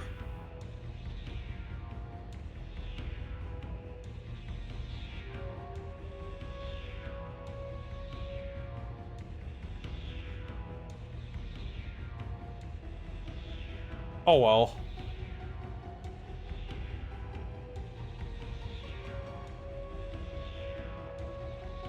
I'll figure it out later when I go to do another Lance of Minis for painting. Anyways, where was I? Rocket? Yeah, there. The Comm Guards retaliate by destroying a mad dog with a mass laser barrage, executing the policy eject. Jeez! The remainder of Alpha Heavy, now surrounded and cut off from the rest of the Falcon Guards, annihilated an entire company of Comm Guard mechs before being overwhelmed by the sheer numbers of their opponents. Star Commander Huddock's Executioner fell last, toppling to the ground surrounded by the wreckage of Comm Guard mechs. Aerospace support allowed the Falcon Guards to break out of the Comm Guard trap, in the process wiping out the last of the 201st and 77th Divisions that returned for the ruthless executions of the brave warriors of Alpha Heavy. The 89th and 94th Falcon Striker clusters and the 1st Falcon Velites crossed the pontoon bridge as soon as they were completed and joined the Falcon Guards and 2nd Falcon Regulars. The combined clan force moved relentlessly through the city of Valhalla, driving the Comm Guards before them. Just as it seemed that the Falcons controlled the city, the entire uncommitted reserves of the Comm Guard 3rd and 11th Armies, 6 divisions strong, arrived from Hub Tulips by dropship. These fresh units immediately assaulted the Falcon advance forces while the Comm Guard 4th Army, reinforced by the remnants of the 388th and 214th Divisions, began an all-out attack on the Falcon bridgeheads. Conchistu committed Peregrine Galaxy to support Robin's Crossing, and Gear Falcon Galaxy to Plow Bridge, leaving no reinforcements available for Star Colonel Aiden Pride. Oh boy. Well, the bulk of the Jade Falcon forces pinned down at the bridges. A second dropship assault, bringing the force of the 1st Comm Guard Army, led by Precentor Kathleen Lorca, began on Alala. A lucky airstrike by Comm Guard fighters destroyed the Jade Falcon Galaxy's ammunition depot at Robin's Crossing, and the later analysis showed this to be the turning point of the campaign. The 89th and 94th Jade Falcon Striker clusters and the 2nd Falcon Regulars had begun to run low on ammunition. The Falcon Guards barely noticed the loss, as Star Colonel Pride had outfitted most of the guard mechs with energy weapons. Yeah. Although, no, yeah, actually, wait a minute, let me go look up. What was Aiden's Timberwolf? I think I had, like, dual ER PPCs. Yeah, no, it was, like, dual ER PPCs and something else. SRMs, maybe? Timber... Wolf. Custom configurations, Pride. Oh, pair of ER large lasers backed up by a pair of LRM 20s, 2 ER medium lasers and an ER small laser. Okay. Very similar to the Prime configuration, it's just it's a little less... It's... Yeah, it just doesn't have machine guns or It doesn't have machine guns and a pulse laser.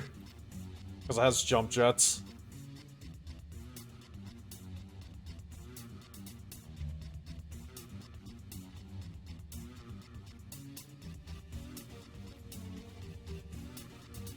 Hans Critchell and Chista realized that even if they defeated the current assault, their troops carried insufficient ammunition and supplies to take both their objectives. They reluctantly ordered a withdrawal.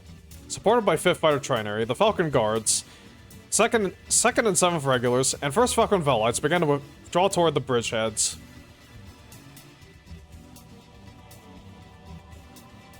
Clan orbital surveillance vessels showed the Comguard 309th Division in position to cut off the Falcon retreat, and Star Colonel Martha Pride moved her 2nd Falcon Regulars on an intercept course. This battle ranks among the bloodiest on Tukayyid, exceeded only by the Comguard 7th Army's annihilation of Clan Nova Cat's Alpha Galaxy. Ooh. The 2nd Falcon Regulars suffered nearly 70% casualties, but obliterated the 309th Division so completely that it never reformed. Martha Pride alone destroyed the 9 Comguard mechs, including the Atlas piloted by Presenter. Martha Pride alone destroyed 9 Comguard mechs, including the Atlas piloted by Presenter Renard Thorderson, commander of the 309th. And, yeah, I've got some artwork here. I'm guessing that's probably what remained of... I guess this is supposed to be what remained of Aiden Pride's Timberwolf. Or maybe it's just a generic Timberwolf that got destroyed. Jeez, that is in pretty bad shape.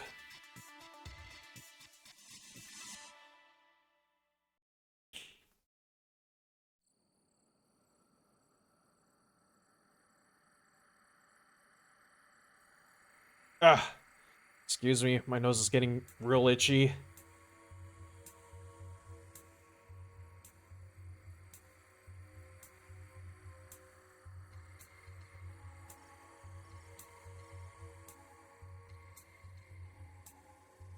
The 4 withdrawing Jade Falcon clusters crossed the bridge at Robbins Crossing, smashing through the Comguard 90th Division to reach their dropships, which landed on the Falcons' original LZ.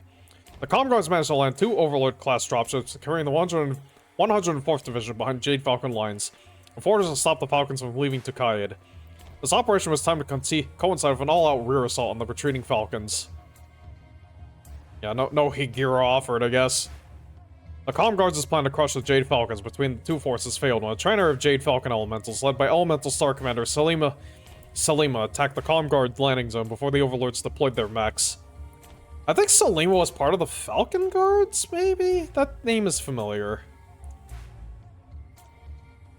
Star Commander Salima damaged a Comguard Highlander in such a way that it fell back into the mech bay of the dropship and exploded, causing a chain reaction of blasts which reduced the massive ship to a blazing ruin. Jesus.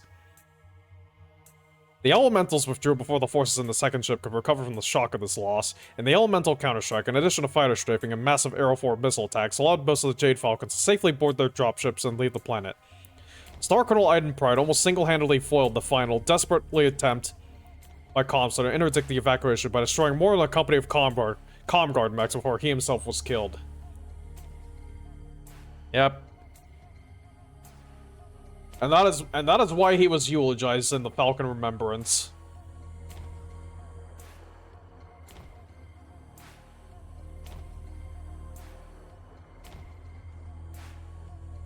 You know, Aiden Pride was a man who, like, he had ambitions, he had dreams, he nearly lost everything, but then he rose from his lowest point to become a warrior, a blood-named warrior, and a commander, and he served so, and he fought so excellently in his final battle.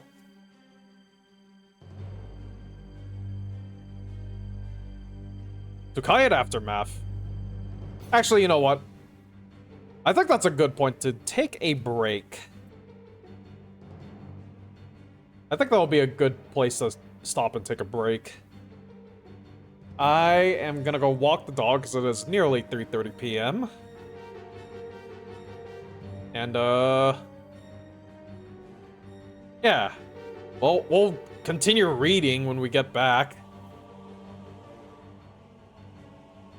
So, I'm gonna go walk the dog. I'm gonna go see if maybe the Girl Scout cookies are being sold in my neighborhood. I don't know if they will be, probably not, but I'll see.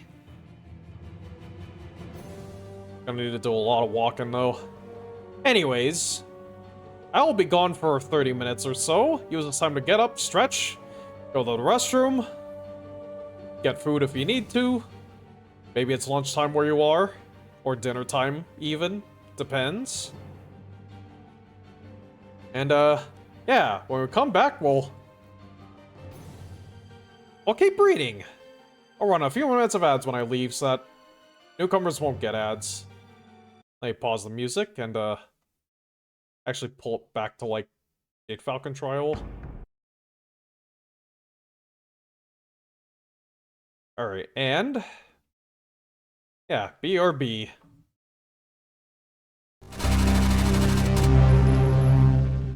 I'm back. Oh, sorry that took me longer than 30 minutes. Anyways, let's continue. It's so hot out there. I'm not wearing these long sleeves outside, but like even so, it's hot. Probably because I've got a black t-shirt on, but hey. Let us resume. Hopefully everything's alright. Yeah, things are fine. The dog went potty. Things are normal. He's being pretty chill so far.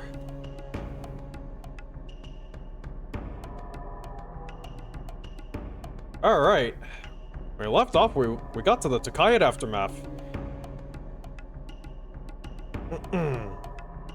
From Presenter Toma, Blackjack, Jade Falcon Occupation Zone. Oh yeah, the planet of Blackjack.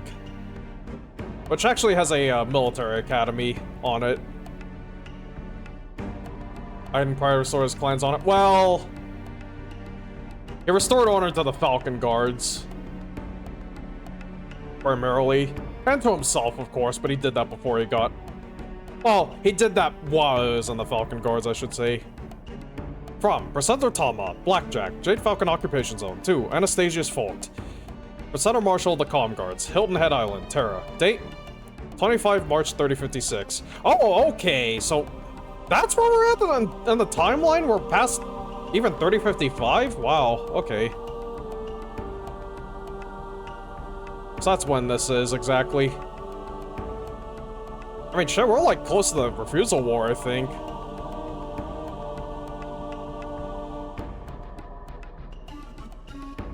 X-Clan's DLC shows a playable flashback. Well, I mean, we did kind of get a bit of a hint of that in Wolves of Tukayyid. Like, I think we did get to see a bit of Iden Pride's final stand. I think even that's a bit too risky to, like, make us, like, a playable story, honestly. That's a bit of a bold choice to, like, you know, put you in the shoes of, a star under... Well, yeah, Rana... It was a bit of a bold choice to put you in the shoes of Rana Kerensky's star. Anyways... The defeat on Tukayyid shocked and angered the clans, and forced them to take the time to put their own houses in order. Because Ilkhan Ulrich still holds the highest position of power in the clans, we assume any attempts to remove him have failed. Immediately after Tukayyid, Khan Chistu sent several advisors back to clan space, apparently at the request of Khan Critchell. And as a result, the Falcons rebuilt their forces more quickly than the other clans. They're among the first to receive new troops and equipment from their homeworld, and though it took several months for them to resupply and evaluate the post-Tukayyid situation, in that amount of time, Nova Cats and Ghost Bears received only an absolute minimum of supplies from clan space. It took a year for all the clans to regain their full strength, but by that time the warriors were looking for new battles. Khan Critchell apparently used this time to further solidify his position as senior, or acting senior, Khan for Khan Chistu. For Khan Chistu routinely carries messages marked with Khan Critchell's seal. Khan Elias Critchell is obviously a dangerous political rival, as he has twice succeeded in placing the blame for military failure upon the shoulders of his junior Khan. Yep.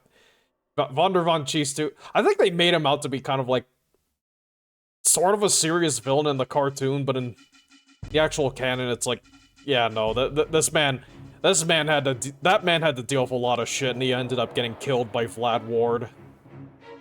Spoilers, I guess. Unable to vent their aggressions on the Inner Sphere, clan mech warriors took their frustrations out on each other. Fights between mech warriors became increasingly common, and too many died in the circle of equals. It seemed likely that the clans would soon begin raiding nearby Inner Sphere worlds for no other reason than internal stability. And yeah, just because the clans were defeated at Tukayyid, it didn't mean they couldn't keep invading worlds. If anything, because the delineation line was drawn at Tukayyid, and it was sort of like a parallel straight across, that left a bunch of worlds still vulnerable to clan attack. They just couldn't proceed further than Tukayyid. The parallel of Tukayyid. Vlad showing up the game is surprised. Yeah, a bit. I mean, it makes sense why he's there, right? Because, like, yeah, he's still part of, like, the same... he's still part of the same parent formation as Phelan and Rana. You know, he was also a competitor. He was also an aspirant to the Ward blood name. And yeah, I remember now. So, like, I looked it up. It's like, I forget the name of the novel, but, like, the tagline for the novel that features Vlad Ward immediately after the Refusal Ward. The tagline is, "The last mech warrior anyone wants in the galaxy has just risen from a..." Yeah, the last mech warrior anyone wants alive in the galaxy has just risen from a mech grave. Okay, I still fucked up the phrasing.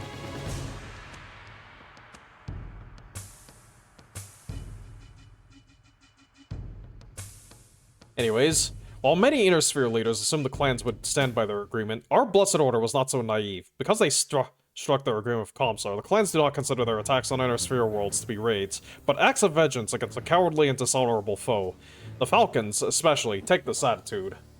Many warriors describe our tactic of blowing up the bridges over the Presno River during the Battle of Tukayyid as an underhanded trick, and believe the mech warriors killed there deserve to be avenged. But most Falcon commanders advise their warriors to exercise patience, advice that both surprised and relieved me. Close enough.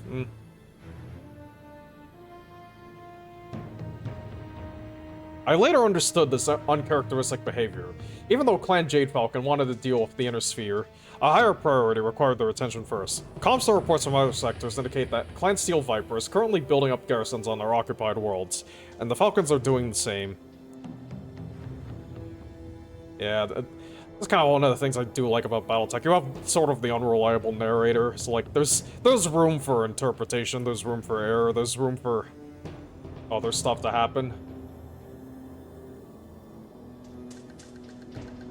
Recent activity indicates that the Falcon Khans agreed to deal with the Steel Viper threat before moving against the Inner Sphere. The Falcons seem determined to gain economic superiority over the Vipers and to own more worlds, and one of their prime targets toward that end is the planet Orkney. The Elcon gave Orkney to the Vipers, but Clan Jade Falcon maintains a training base on this planet's southern continent. The Falcons continue to use the base without Viper interference, but find this arrangement highly objectionable.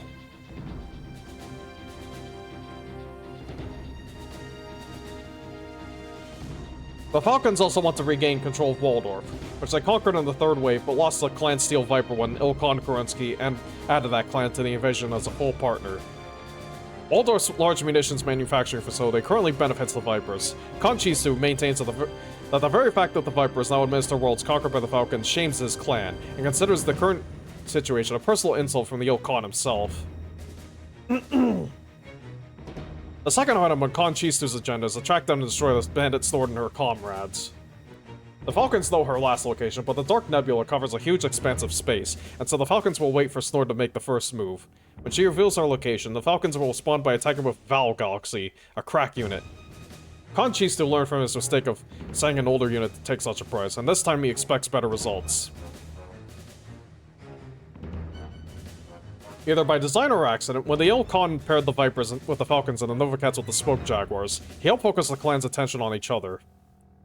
The Ilkhan's ulterior motive may be to improve Clan Wolf's chances of reaching Terra first, but the speculation is so far unsubstantiated.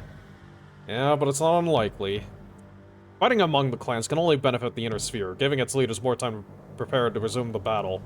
I mean, also, you know, Oleg Kerensky is a pretty committed warden, so... Like, yeah, obviously, he's hampering the Crusaders. Only an exception is Ghost Bear, but I guess the Ghost Bears are, like, one of the more... They're the more... The Ghost Bears were kind of, like, the most reserved of the Crusaders. Because, like, you know, they're notable for their wait-and-see approach.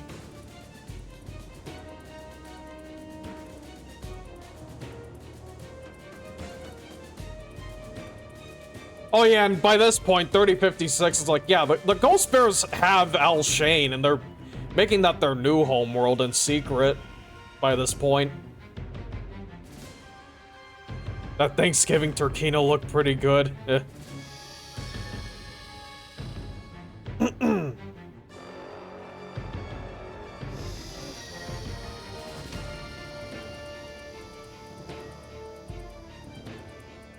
Fighting among the clans can only benefit the Inner Sphere, giving its leaders more time to prepare to resume the battle.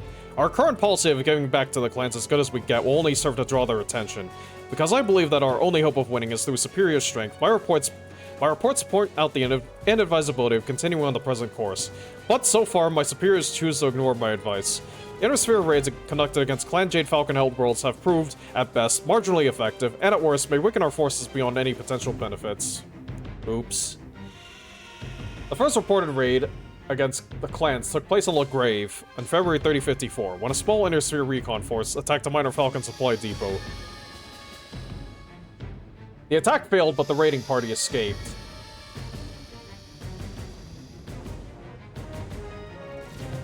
The Falcons' only response was to order more frequent patrols. Oh yeah, and this are the Inner Sphere discovers Promethean fire. Yeah, well, I'm not sure if they made the Omnimax by 3056. I think it might have been more like... I don't know. You know what? Let me check Sarna. Let me see if I can... I think... I know the Blackjack Omni was one of the first Inner Sphere Omnis. Blackjack... Omni-Mech... Firestarter...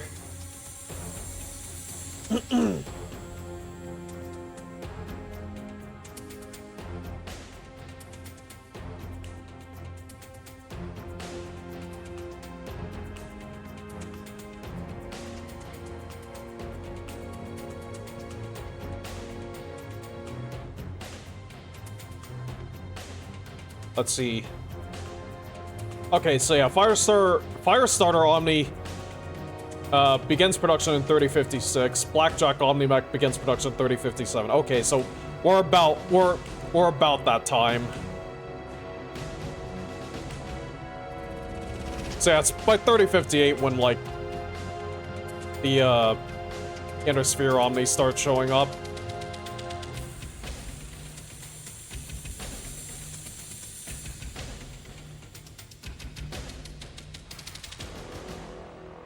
Huh. Doesn't mention them here, though.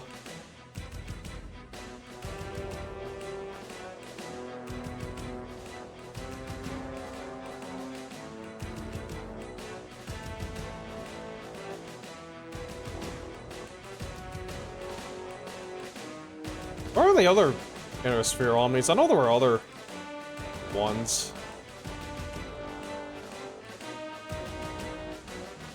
What the fuck is this? Oh.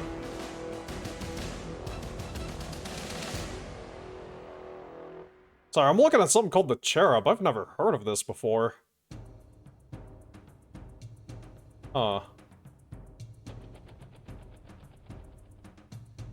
Interesting.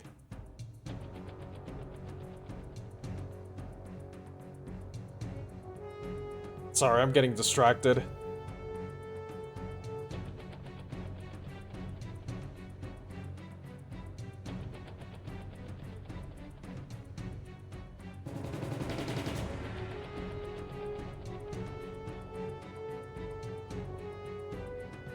I did not know there were recoilless rifles.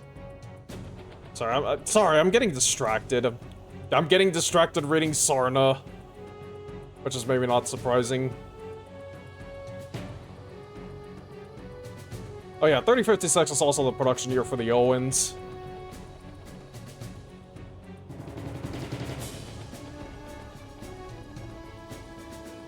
Sorry, I'm also just checking my emails. Okay. Diamond Sharks in this era. Hold on.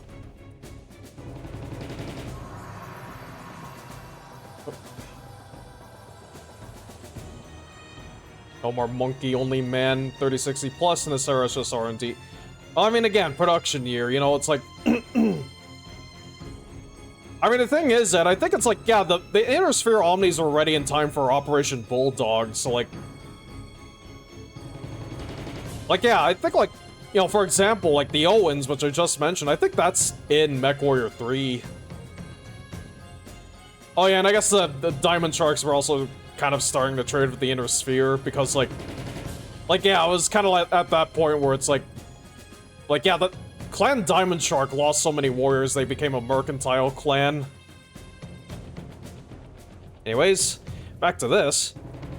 The Falcons' only response was to order more frequent patrols. 1 or 2 more raids have followed the Grave effort, but these appear to be mainly to test garrison strengths and response time. This type of activity is fairly harmless, but fuels and reinforces the clans' hatred for Inner Sphere tactics. In clan custom, 2 sides fight to control a target, not to destroy it. Continuing these raids makes it even less likely that the clans will honor the agreement we earned with our victory at Tukayyid. I don't know if they'll mention it. You know what? I think they might not mention it, but... I think... 3056 is also... I think this is also after the events of the novel Natural Selection. Where it's like... Yeah, like... It's mentioned that clan warriors are turning to piracy. Like, they're going rogue with plausible deniability from their parent clans. Well, going rogue, per se. They're forming pirate bands with clandestine support from the Crusader clans. One of which being that of the Red Corsair, which attacked Kukin's Pleasure Pit.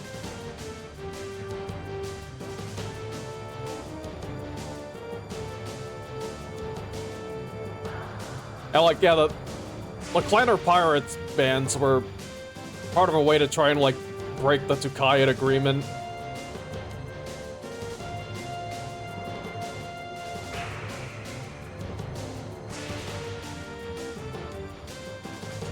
In 3056, tired of the raids and under pressure from his own command staff, Conquests ordered the invasion of Morges. Or Morges? Maybe it's Morges. Let's go with Morges. Instead of allowing bidding for the planet, Chisu simply ordered the most experienced Star Commander to lead the operation. His actions made it clear that the attack was an attempt to capture the planet, not a raid. Chisu probably targeted Morges because most raids in the Falcon space took place within 1 or 2 jumps of Morges, and the Falcons realized it was serving as a staging area. Galaxy Commander Angeline Matloff of Peregrine Galaxy led the attack. The garrison managed to avoid being pinned down, stretching the battle out over several days. It took 4 days for the clans to trap the Federated Commonwealth forces in a small river valley and encircle them. By forcing their enemy to fight on their terms, the Jade Falcons quickly defeated the remaining garrison forces. The Federated Commonwealth's initial delaying tactic bought just enough time for reinforcements to arrive, however. And while the Falcons brought up the last resistors and arranged a garrison from Morges, Wolf Dragoons attacked, backed up by elements of the 20th Arcturian Guards and the 4th Sky Rangers. Perhaps Matloff should have backed off, knowing the planet still harbored rebels and with her units at less than full strength, but seeing a chance to gain Falcon glory at the expense of the Wolves, the Galaxy Commander ordered her units forward. In an intense series of engagements that lasted nearly 2 days, both sides threw everything they had at each other. Finally, with nearly 75% of our mechs damaged and running low on supplies, and no safe retreat on Morges, Galaxy Commander Matloff took the Falcons off planet. This Inner Sphere victory over the clans may prove a hollow one. Well, let me scooch this camera thing down a little. I might need that.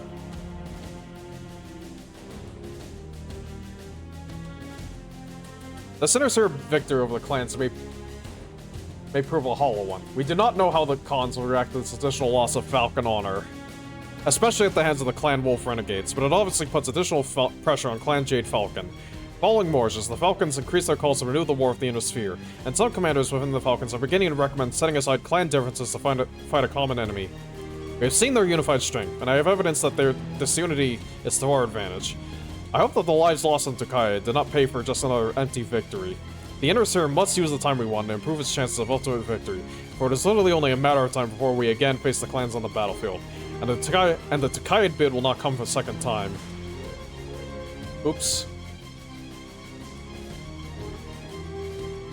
For now, Clan Jade Falcon sees enemies all around, and that keeps them from making any serious attempts against any one target. If the Falcons and Viper Sun will make peace with each other, the situation would change dramatically by freeing up Falcon forces for assaults against the Inner Sphere. Clan politics make such an accord unlikely, but we must consider the possibility. If the clan space pot comes to a boil, it could very easily boil over into the Inner Sphere. Yep. Hold on. Oop, we got sick art!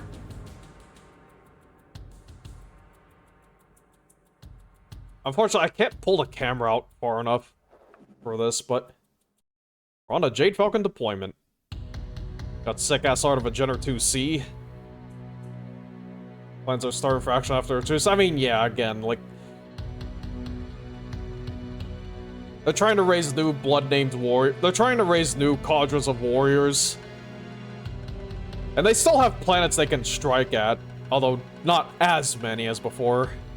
Not quite as many as before, and plus they're still having to deal with logistical issues. Anyways, we've got a Jenner 2C firing off some missiles.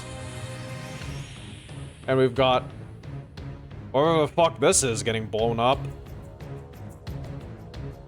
I don't know if this is supposed to be the opposite of this. This could be an Inner Sphere mech or something. I actually cannot recognize what this is. This might be like... No. Maybe like an Ostman mech? You can have Solaris 7 and provide entertainment and blood rights. Well, I think by that point in the timeline, I think by 3056, there might be some clan warriors that are at Solaris 7 actually, but they're not very many. Anyways. Jade Falcon Occupation Zone.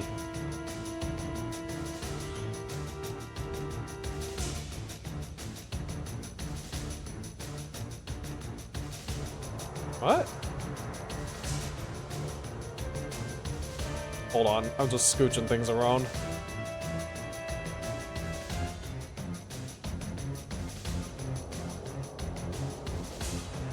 Alright, there we go.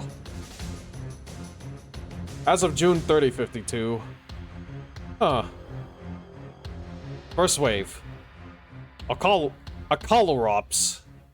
That is a name. Akalorops. March 3050.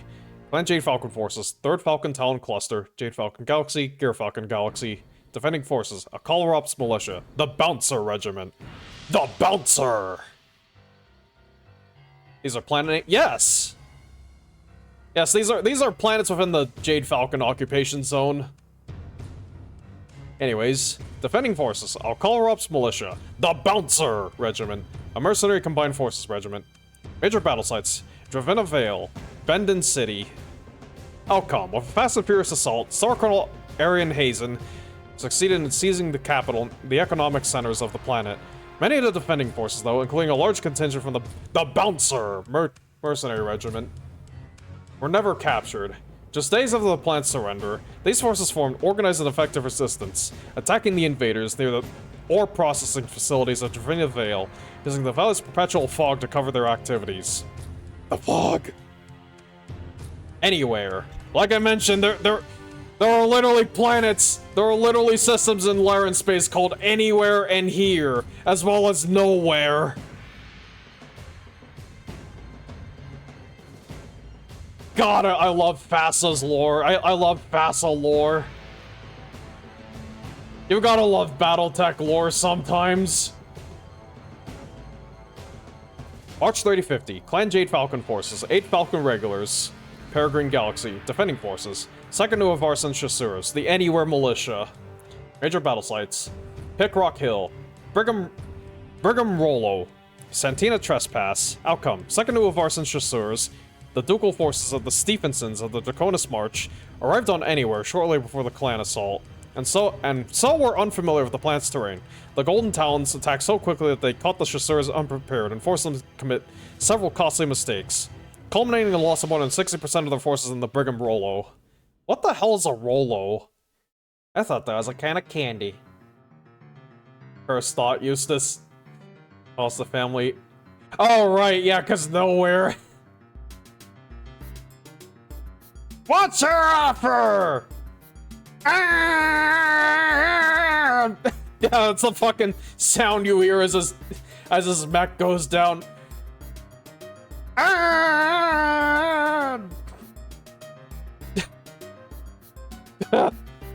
Barcelona. March 3050. Clan Jade Falcon Forces. 9th Talon Cluster. Jade Falcon Galaxy. 3rd Talon Falcon. 3rd Falcon Talon Cluster. Jade Falcon Guards. Reserve. Defending Forces. 17th Sky RCT. The Barcelona Militia. Major battle sites. Mariah's Pinnacle. Sufilla. Vacuum Ridge. Oh. Ah, crud. I need to pull this down further. No? I fucked up. Oh! What? That's backwards! What the fuck? That is like backwards. What? Oh, this is confusing. Sorry. Okay, you can't see this, but like, in my, it's like the software I use to control the OBS bot camera. When I zoom in, I can like move the screen region around. Or, yeah, I can move like the region of like what the sensor displays in the virtual camera. It's a little complicated to explain. It's part of the view and gimbal controls. It's like, I thought dragging it down would like move it to like... It's like when I drag the little region down, I thought it would move it this way, but instead it moves it that way. So if I move it up, then it moves it down this way. I don't know why. That's weirdly inverted. Oh well. Anyways, major battle sites. Mariah's Pinnacle, Sufilla, Vacuum Ridge. Why is it called Vacuum Ridge? Outcome. The Elite Sky RCT. You know, I'm gonna skip this song. Outcome. The Elite Sky RCT, nicknamed the Boys of Summer, defended Barcelona and its vital industrial complexes. The Jade Falcon invasion took them by surprise, but the 17th Sky recovered quickly, counterattacking with such ferocity that they halted the Falcon advance. Star Colonel Devin Hazen was forced to swallow his pride and call in the Falcon Guards, who dislodged the Boys of Summer from their defensive positions around the capital.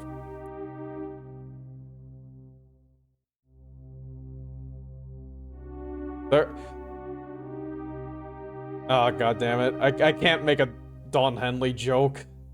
I can't think of a good Don Henley joke.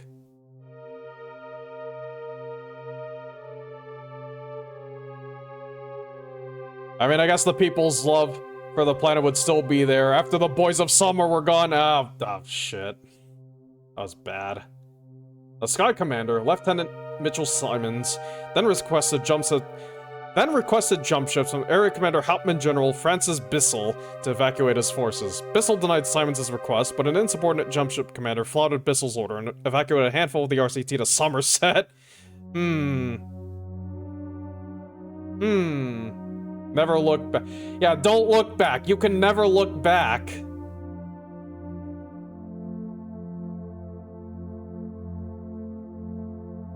Federation of Sky Separatists later claimed that Bissell deliberately denied the Sky Rangers transportation because of the Rangers' loyalty to the Sky people.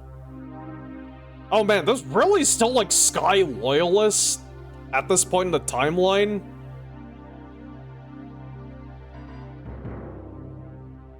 You'd think they would have given up. I mean, granted, I don't know if that was canon, but like, you'd think they would have given up after that time after that one time that guy tried getting nuclear weapons and was foiled. Which, granted, I don't know if that's actually canon. That was in MechWarrior 5 Mercs. Bone Norman. Hey, yo. March 3050. Falcon Forces, Turkina Keshik, 8 Falcon Regulars, Peregrine Galaxy, Defending Forces, 1st Gravewalkers, Mercenary Mech Regiment, Bone Norman Militia. Major battle sites. Redstone Palace. Outcome. Bone Norman's defenders received ample warning of the enemy's advance by a test run of an FCCS surveillance satellite network that coincided with the Falcons' approach. Colonel Dennis Merwin, commander of the Gravewalkers, read the small number of approaching clan dropships as a sign of weakness and attacked the Falcons as they dropped onto the plain below the Redstone Palace. The Gravewalkers initially beat back the invaders, but as Falcon reinforcements arrived, the momentum of the battle swung in favor of the attackers. Warned of the enemy's strength, the planetary militia scattered and began guerrilla action. Bone Norman continues to be a hotbed of armed resistance to the clans. Here. March 3050. Falcon Forces, Tarkini Keshik, 3rd Falcon Talon Cluster, Jade Falcon Galaxy. Defending Forces, 8th Arcturian Guards RCT, Here Militia. Major battle sites, Cameron Valley, Connor Pass. Outcome. The elite Tarkini Keshik and the 3rd Falcon Talons used their greater battle experience to offset the 8th Arcturian's numerical advantage. Fighting street to street through the deserted Cameron City, the Falcons rolled back all of the defenders' attempts to slow them. The 8th Arcturians collapsed 20 hours into the campaign, and the Falcons pierced the hastily erected defenses around the capital city of Struggle and killed Hauptmann General Frederick Anderson. The survivors of the RCT retreated to the planet Somerset, while the remnants of the militia fled into the planet's catacombs to organize armed guerrilla resistance. Okay, so... yeah, man, the cartoon really kind of glossed over the invasion of Somerset. Because, like, so far, it's sounding like, yeah, no, the troops on Somerset should have known what was coming. I'm surprised that Mercs during Shadow of Kerensky, Merc territories and summon local folks, like, around the great... oh, well, I mean, there was the friendly intervention mechanic, Ed, but, yeah, that... I don't know, man. I didn't really have a lot of, like, interventions happen. I've not had a lot of interventions happen for me when I've played Mercs.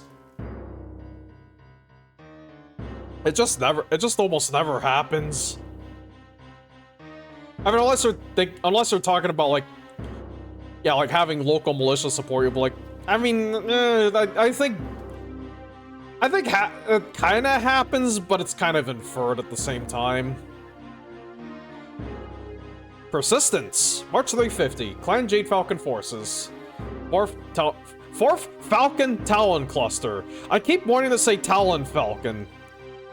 Minus Trinary Bravo. Minus Bravo Trinary. Peregrine Galaxy. Defending Forces. Persistence Militia. Persistence Incorporated Security Force. Oh, Corporate Force. Major battle sites. Justin Ridge. Danderson City. That's almost like a fucking, like... That's almost like a Bobson Dognut kind of name. Outcome. All equipped to protect themselves against the onslaught of a clan cluster, the defenders of Persistence lived up to their homeworld's name. Nicole Danderson, charismatic president of the planet's Congress and CEO of Persistence Munitions, Incorporated, led her personal security force to a near-impossible victory over the 4th Falcon Talon at Justin Ridge overlooking Danderson City. The victory was only temporary, however. The Falcons regrouped, flanked the defenders, and took the city, but most of the militia fled into the surrounding hills. Only these names are easier on the mind, like Emerald Eagles.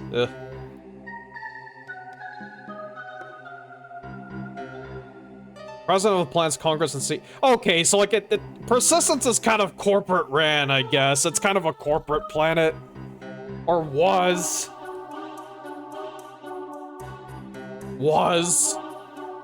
Steelton. I kind of know that name. April 3050. Clan Jade Falcon Forces, 8 Falcon Regulars, Peregrine Galaxy, 12 Falcon Regulars Cluster, Jade Falcon Galaxy. Defending Forces, 1st Regiment of 12 Star Guards, which I think is a mercenary unit. Steelton Defense Brigade. Major battle sites, Knutson's Drabins, Chosin, Redstain Rock.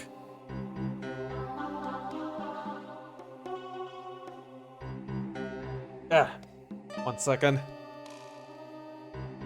Outcome. Clan Codex records identified Colonel Francis Crab Carranza, commander of Steelton's defenses, as a relative of an honored warrior who had joined the Exodus and died in combat defending the Kerenskys.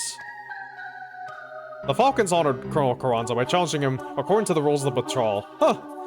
Carranza falsely claimed that he commanded a brigade of crack mech troops. In response, Galaxy Commander Angeline Matloff reluctantly added the 12 Falcon regulars to her own 8 Falcon regulars to invade Steelton. The Falcon invasion targeted Kragan Bluff, the planet's capital, and the Lear Mountain mine works to the south of the city. Oops.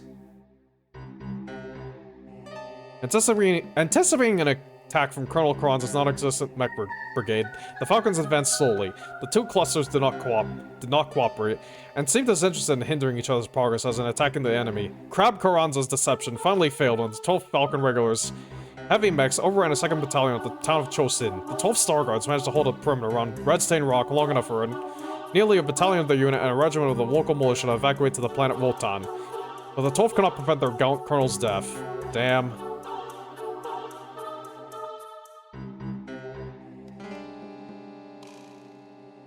Sorry, just itchy.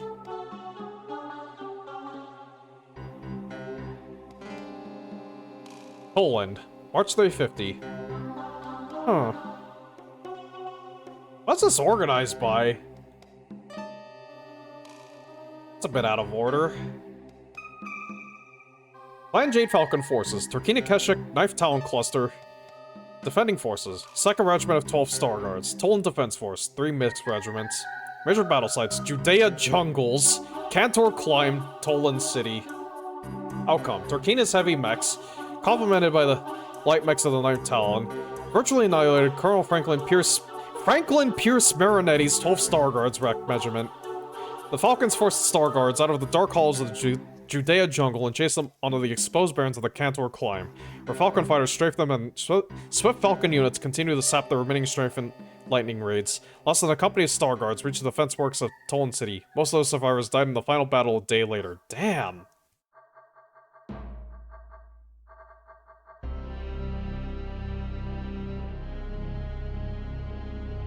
Winfield, March 3050. Clan Jade Falcon Forces, 5th Battle Cluster, Gear Falcon Galaxy. Defending Forces, Winfield's Regiment, Winfield Militia Brigade. Major battle sites, none. Outcome.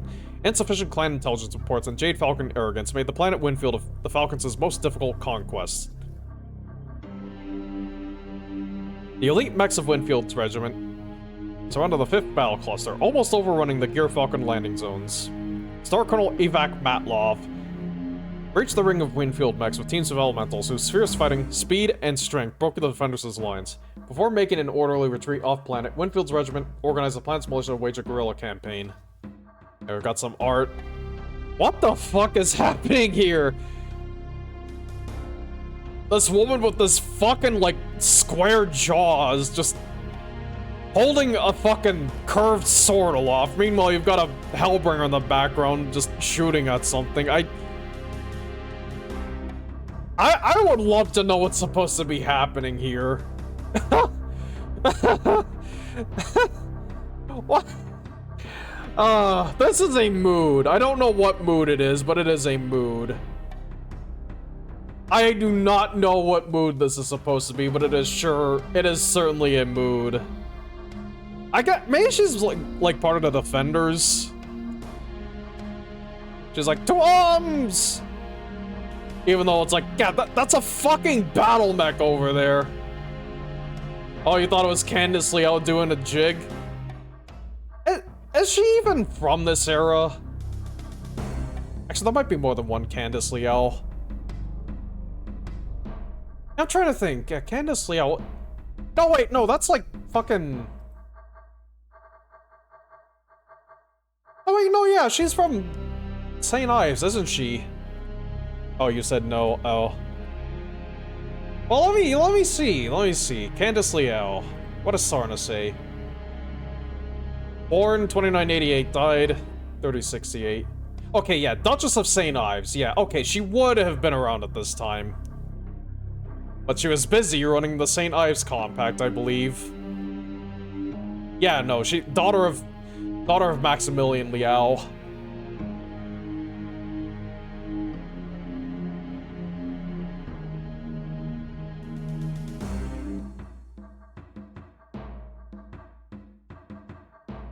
Oh, yeah, this is not Candice Liao. Yeah, come to think of it, yeah, I think this might be like a FedCom officer or something. Anyways, next page. Hold on. Second wave, May to June 3050. Apollo, May 3050. Jade Falcon Forces, Tarkina Keshik. Defending Forces, Second Gravewalkers, Apollo Militia. Major battle sites, Seed Text, Outcome Seed Text. We already know how that went. Black Earth, May 3050. Jade Falcon Forces, Gear Falcon Galaxy. Defending Forces, elements of the 1st Gravewalkers, elements of the 17th Sky RCT. Major battle sites, Black Earth Spaceport, New Houston. Outcome. Following their disastrous defeats on Barcelona and Bone Norman, the remnants of the 17th Sky RCT and the 1st Gravewalkers regrouped on Black Earth. The Falcons hit Black Earth like a hurricane, decimating the already battered defending forces. The Jade Falcon aerospace commanders surprised the 17th Sky RCT aerospace fighters on the ground, but allowed the pilots to scramble and mount a defense. The 17th fighters fought bravely, but the Falcons overpowered them. The mechs and tanks of the 17th held off Gear Falcon Galaxy for an hour at the spaceport before collapsing. The 1st Gravewalkers attempted to use flaming oil from a New Houston refinery as a defensive barrier, but they learned as the 14th Legion of Vega learned battling Clan Smoke Jaguar that this tactic was useless against the clan's superior technology. Yeah, because the clans have double heat sinks. They all have double heat sinks. You can't overheat them that way. Within 30 hours of the initial assault, Clan Jade Falcon controlled Black Earth.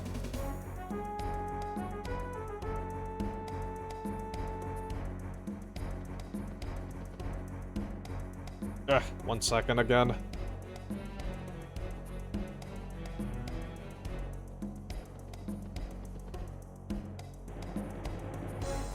Yeah, there. Butler. May 3050. Jade Falcon Forces, 4th Falcon Bellites, Peregrine Galaxy. Defending Forces, Winfield's Regiment. Major battle sites, Omega Plane.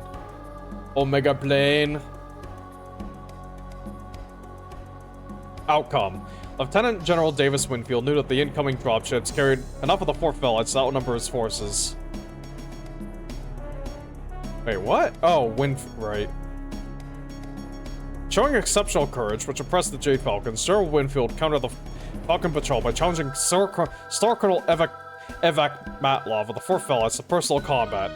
Winfield had the upper hand until a lucky laser hit destroyed his Atlas's gyro. General Winfield's enraged troops attacked the Bellites' positions. And Winfield, knocked unconscious when his mech fell, could not order his troops to cease fire. The Falcon Bellites obliterated Winfield's regiment. When General Winfield awoke in a Jade Falcon hospital unit, he was saluted for his honor and made bondsman of Clan Jade Falcon. Damn!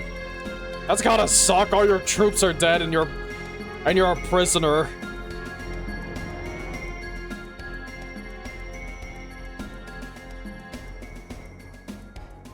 You couldn't be there to save your troops.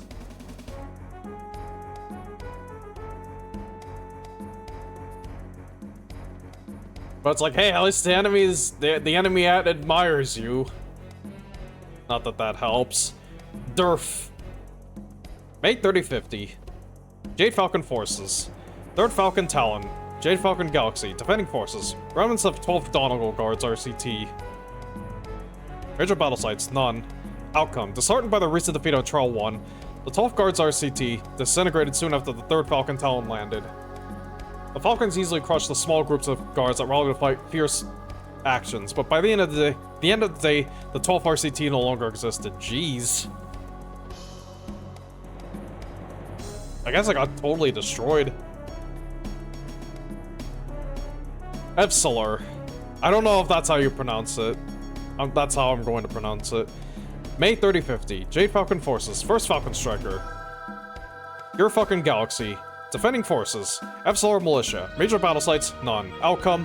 The militia, mostly green recruits and personnel near retirement, decided not to resist the 1st Falcon Strikers, hoping to save their plan from the ravages of war. The Jade Falcons, outraged at what looked to them like the militia's cowardice, swiftly brought the plan under control. The Soul Resistor, a young mech cadet piloting a Locust, attacked nearly destroyed Jade Falcon Firemoth before his mech blew apart. The cadet survived the explosion and became a bondsman. Damn! I mean, granted, it's a fire moth. That was a fire moth. A locust could totally take that. Golendrinus. May 3050. Jade Falcon units. 12 star. 12. Oh, not 12. 124 striker cluster. Peregrine Galaxy. Defending units. Golendrinus Militia. Major battle sites. Golendrinus Spaceport. Outcome. The Golendrinus Militia attempted to stop the 124th striker cluster in its initial approach by mining the spaceport with fiber bombs and digging tanks and infantry into concealed positions. If you don't know what fiber bombs are, they're kind of like... I think, like, yeah, they're basically, like, landmines, but, like, they're triggered by vibrations. They could be, like, tuned to, like, detonate if they detect vibrations of, like, a mech of a specific tonnage or tonnage class walking past. Or, like, tonnage range, yeah. Yeah, kind of a nasty proximity mine, but again, you have to kind of know what you're... You have to kind of know what mechs are going to be walking by.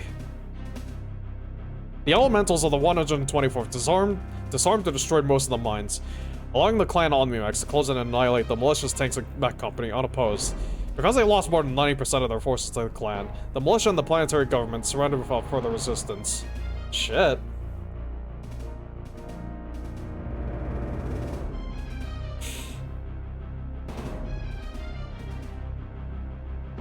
Maxie's Planet, May 3050. Jade Falcon units, 305th Assault Cluster, Gear Falcon Galaxy. Defending units, Maxie's Militia. Major battle sites? None. Outcome. Retired Major Hans Remke of the LCAF led the resistance on Maxie's Planet. Remke used a lance of medium mechs to harass the 305th Assault Cluster with hit-and-run raids. The 305th took the planet despite the Major's efforts, and Remke was presumed killed when the Phoenix Hawk was destroyed. 4 months after the conquest, a small group of mechs began raiding the PGC garrisoning Maxie's Planet, which suggests that Major Remke may still be alive. Romulus. May 3050. Jade Falcon units. 1st Falcon Striker. Gear Falcon Galaxy. Defending units. Romulus Militia. Major battle sites. Romulus City. Outcome. Because it lacked aerospace support, the Romulus Militia chose to make its stand on the planetary capital. The militia's super heavy tanks and heavy mech company fought fiercely, but took heavy casualties before losing to the clan's superior force. Nearly 90% of the militia died fighting, and Romulus City was reduced to rubble. Oof. 1 second. I know I keep saying 1 second a lot, I keep pausing, because the nanomachines, they're acting up in my nose. My nose. Oh, also, I think I've got a bit of a persistent ring in my right ear. I notice this when I like flex my muscles to yawn, or like when I'm lying in bed. And sometimes I just notice it when I'm just sitting at the computer with my headphones on. I don't know why. I half suspect I got... Like, I wonder if, like, maybe I got a bit of hearing damage when I went to the movies the other night, but that sounds absurd. That sounds so fucking absurd. Although, like, I was seated a little close to the screen.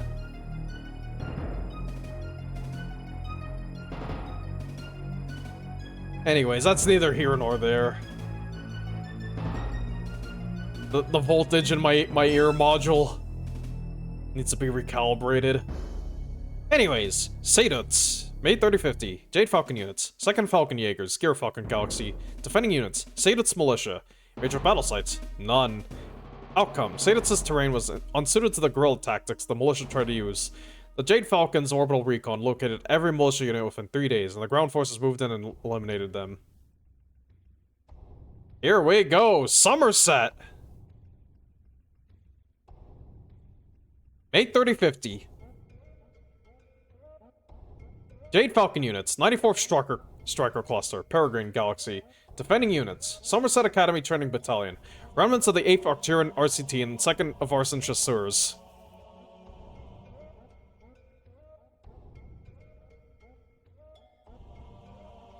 Major battle sites, Somerset Spaceport, Hollyfield. Outcome. The Somerset Academy Training Battalion received its baptism by fire when the 94th Striker Cluster landed at Somerset Spaceport. The cadets' courage was no substitute for experience, and the 94th took the spaceport in less than an hour. The A4CT and 2nd of Arson Chasseurs met the 94th Striker Cluster near the town of Hollyfield. By the end of the 12-hour battle, the gallant Federated Commonwealth troops had been virtually destroyed. Damn! That's all? Yeah, man, gee, the cartoon really changed that around.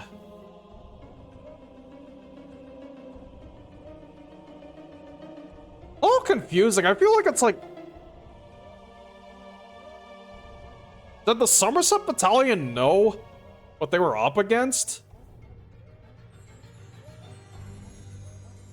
It's like, yeah, again, like, Somerset got survivors from, like, previous battles. Surely they should have known. Oh well. Surprisingly brief. Twycross, June 3050. Jade Falcon units, Falcon Guards, Jade Falcon Galaxy. Defending units, Twycross TMM, or Theater March Militia. I assume that's what TMM stands for? Be a tad bit absurd. Well, yeah, in the cartoon, it's like, yeah, the Falcons come as a complete surprise to, like, Andrew Steiner, but, like... I mean, realistically, it's like, again, they got survivors from other battles. They should have had an idea of what they were up against. They should have had at least some idea of what the hell they were up against.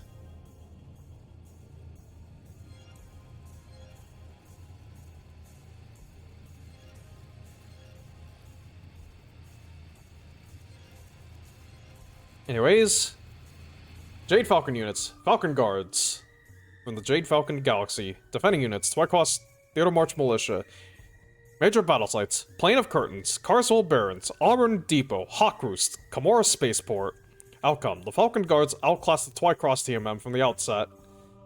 Unable to stop the guards, the TMM fought fanatically, to protect their world and made the Falcons pay for every inch of ground. The Falcon Guards needed 3 weeks to secure Twycross, thus delaying the clan's invasion schedule.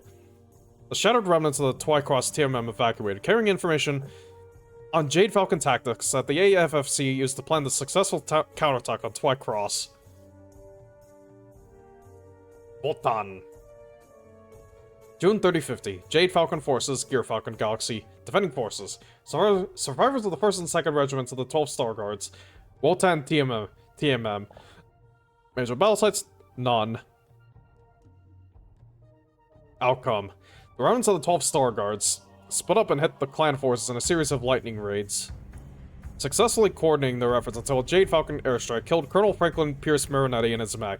Gear Falcon Galaxy handily defeated the scattered guards. The Wotan TMM fought so poorly that Khan Critchell later referred to the battle against them as an execution. Shit. And here we've got art of a Howler in battle. And the Howler is so weird to me because it's like, yeah, the main, and I think really only armament of the Howler is like 3 LRM-5s. Which is not really a lot of weaponry. Well, it's not a lot of weaponry in terms of tonnage. No, yeah, it is really not a lot of weaponry.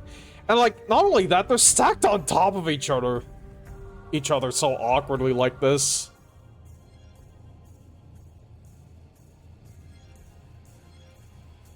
It's kind of a silly mech, honestly.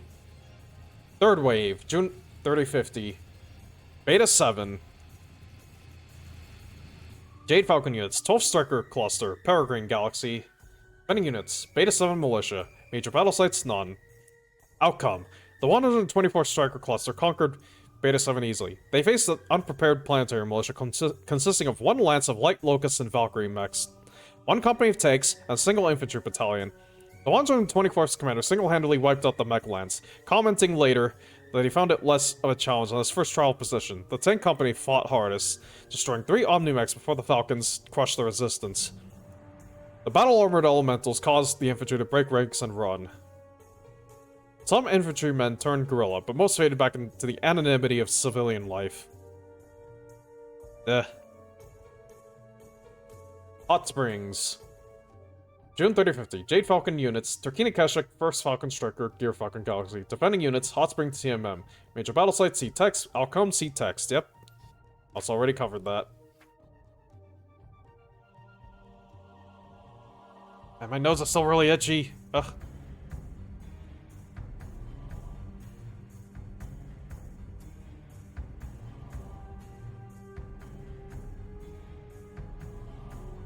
And I salved the skin. I tried to nurture my skin. Shh! No telling. Malibu. June 3050. Jade Falcon units, 89 Falcon Striker Cluster, Peregrine Galaxy. Defending units, Malibu Militia. Major battle sites, Malibu City. Outcome. The green troops of the Malibu Militia met the 89 Falcon Strikers 4 kilometers outside Malibu City. Within 5 minutes of joining battle, the militia broke and ran in a blind panic. Two trinaries of the 89th pursued the fleeing troops back to the city. With the planetary administrator, surrendered the world with no further resistance. Derided by both clansmen and inner-sphere military personnel as a coward, the administrator chose to save his people from being slaughtered by an invincible enemy. Malibu has been the least rebellious people in the Jade Falcon occupation zone. Winter's been brutal in your fist too.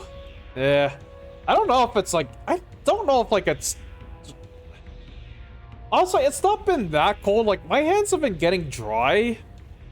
But like, it hasn't been as bad as previous winters. I haven't had my skin crack. I haven't had my skin crack so far.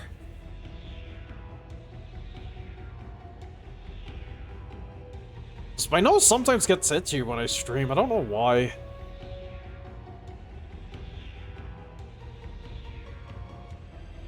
Anyways, yeah, I guess...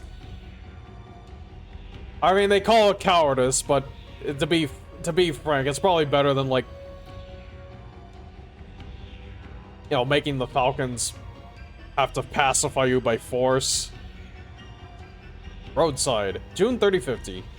Jade Falcon Forces, 1st Falcon Velites, Defending Forces, Roadside Militia, Major battle sites, none. Outcome. Aware that it could not win if it fought the Jade Falcons in pitched battle, the Roadside Militia took to the hills. Splitting up into lance and platoon-sized units, the militia set traps and ambushes and sprung them on individual stars. Several stars of the 1st Velites fell victim to these traps, but the surviving Falcons hunted down and killed every militia member in revenge for these dishonorable tactics. The Roadside Militia's sacrifice tied the 1st Velites down on the planet for almost 2 weeks. Waldorf. June 3050. Jade Falcon Forces, 2nd Falcon Jaegers, Gear Falcon Galaxy. Defending Forces, Waldorf City Police Department. The police! Major battle sites, Waldorf City. Outcome. The Waldorf City Police constituted the only armed force on the planet when the 2nd Falcon Jaegers landed. 1 company of infantry, 2 armored cars, and an urban mech put up a spirited but futile fight against the clans' superior invading force. How brave.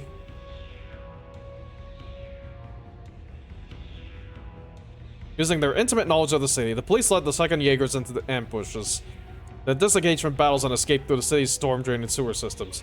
The Jaegers destroyed the central precinct house and captured or killed most of the police force.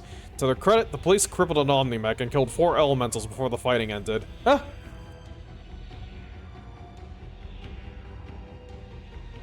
The bravest police.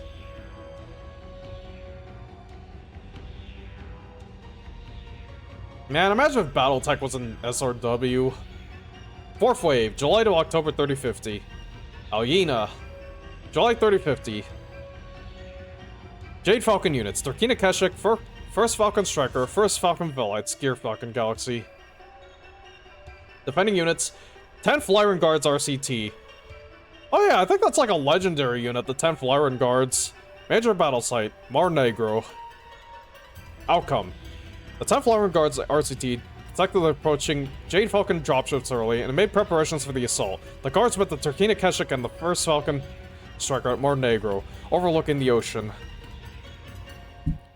The 10th held their own against severe pressure until 1st Falcon Velites arrived to reinforce Clan Jade Falcon. Heavily outgunned, the 10th Lyran disengaged. Victor Steiner Davion and his battalion fought a delaying action to buy the 10th Lyran Guards time to evacuate to their dropships. Yep, okay, it's that Lyran Guards. Because, like, yeah, Victor Steiner Davion is in command of it. Wherever the identity Aware of the identity of their opponent, the Falcons tried to capture Victor, knowing that the loss of their prince would devastate Federated Commonwealth morale. Victor escaped the Jade Falcon trap, but lost his best friend and fellow officer, Kyle Liao, who is listed as missing in action, presumed killed. I wouldn't be so sure.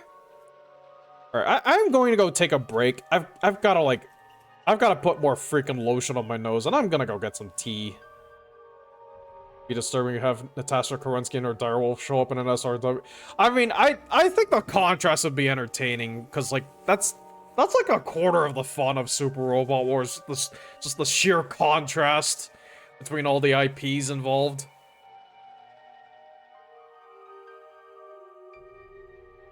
Anyways, like I said, I gotta take a break. I will be back in a few minutes. I'm gonna heat up some tea and just... yeah. I gotta care for my dull skin. I'll be back. I'll run a few minutes of ads while I'm gone.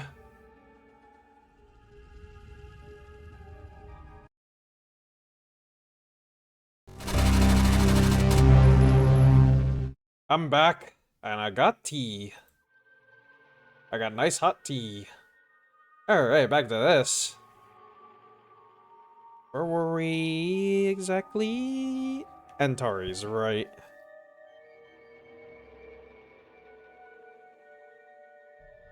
Antares. July 3050.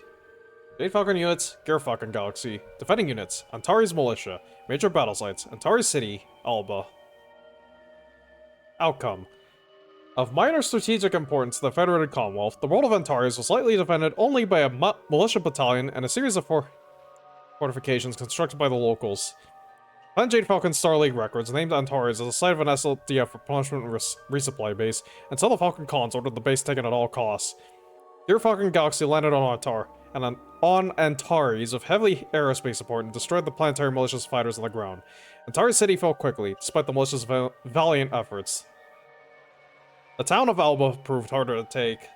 Unknown to its inhabitants, Alba was situated almost on top of the old Star League base. Because Alba contained the planet's largest water purification plant, the battle there was among the bloodiest of the Fourth Wave.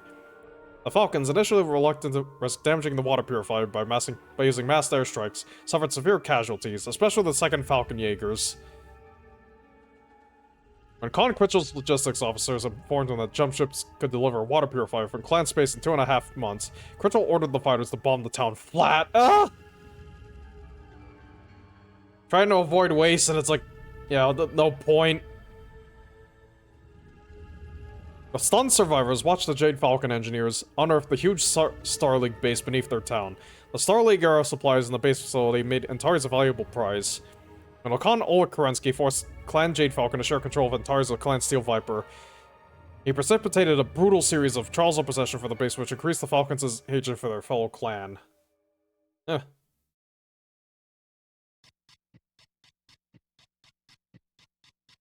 Appalachia. July 3050. Jade Falcon Forces, Peregrine Galaxy. Defending Forces. Appalachia Militia. Major battle sites? None. Outcome. The Appalachia Militia engaged Peregrine Galaxy as it advanced on the planetary capital, prepared to disappear into the forest as soon as defeat became imminent. Few survivors escaped the devastated militia to wage guerrilla actions from the forest, and Peregrine Galaxy secured the world for the PGCs within 24 hours. Baker 3, August 3050, Jade Falcon Forces, Turkina Keshik, Defending Forces, Baker's Militia, Major Battle Sites, none. Outcome. Because its combined arms battalion stood at less than full strength, Colonel Matthew Anders defended his role by setting traps and ambushes. His forces destroyed a few Omnimex and 3 elemental points using this tactic. But the militia's dishonorable strategy drove the warriors of the Turkina Keshik to hunt down and kill every militia member they could find. Colonel Anders died in his command bunker, but 2 points of flamer-equipped elementals slipped past the militia lines and destroyed the HQ. Oof. Blackjack.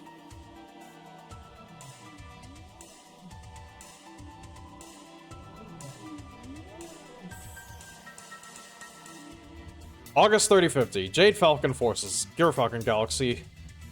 Defending Forces, Blackjack Chaining Battalion. Major battle sites, none. Outcome. Commandant Dean Bristow's Blackjack Training Battalion did not expect their first combat experience to be fighting Clan Jade Falcon. The outgunned and inexperienced battalion impressed the clan warriors by fighting bravely and honorably. Despite suffering an 80% casualty rate, they mauled the 2nd Falcon Jaegers. And Cadet Mark Harris defeated the clan Omnimech in an impromptu trial procession from the cadet's family home. Oh. The Jade Falcons allowed the battalion to evacuate the planet, though they took some cadets as bondsmen. Many Jade Falcon warriors considered these cadets the most honorable foes the clans had met in the Inner Sphere, and one Star Colonel later said that the Inner Sphere cadets had passed their trial position. Huh. 3 months after the Battle of Tukayyid, Cadet Mark Harris was positively identified as a Star Commander in Gear Falcon Galaxy. Clan Steel Viper later occupied the planet, and their first act was to raise the Blackjack School of Conflict. That's the name of the military academy, and, well, that was the military academy there.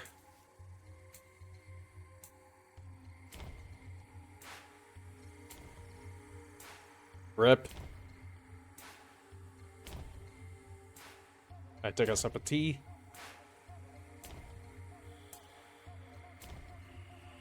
Ah, that's good. I got a big coffin mug with in which I brewed 2 bags of Japanese green tea and I put a bunch of honey in there. I'm getting hungry. I think I'm gonna wrap up stream around 6 o'clock.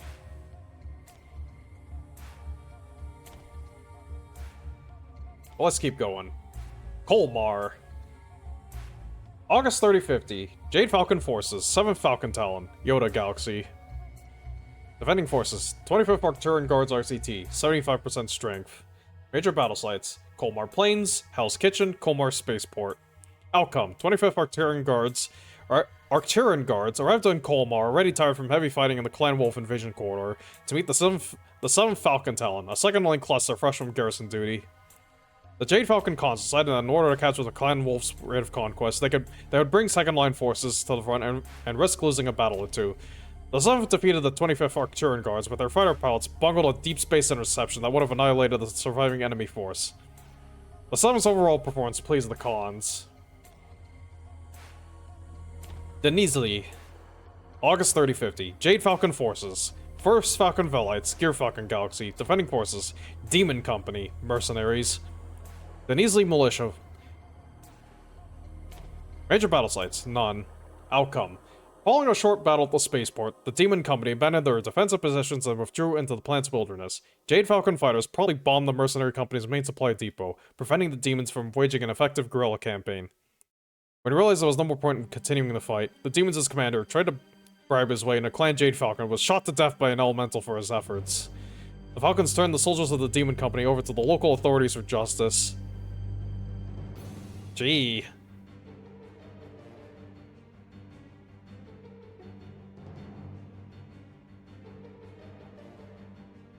Yeah, I guess the Demon Company kind of deserted, so... Devon, August 3050. Jade Falcon Forces, 1st Falcon Striker, Gear Falcon Galaxy. Defending Forces, 1st and 2nd Devon Armored Battalions. Major battle sites, the Boneyard. Outcome, the 1st and 2nd Devon Armored attempted to hold off the 1st Falcon Striker at the Boneyard. Crash site of an old SLDF Texas-class battleship destroyed by Stefan Amaris' navy. The crash produced huge craters and mountains of wreckage, and the planet used the area as a giant salvage yard, eventually accumulating a massive metal that rivaled Ishiyama Arena on Solaris 7. The piles of metal slowed the fighting and rendered radar and magnetic anomaly detection devices worthless. Mechs and tanks often discovered each other at point-blank range. The Jaegers managed to wipe out both armored battalions, but at the cost of 2 stars of Omnimechs. Huh. Oh.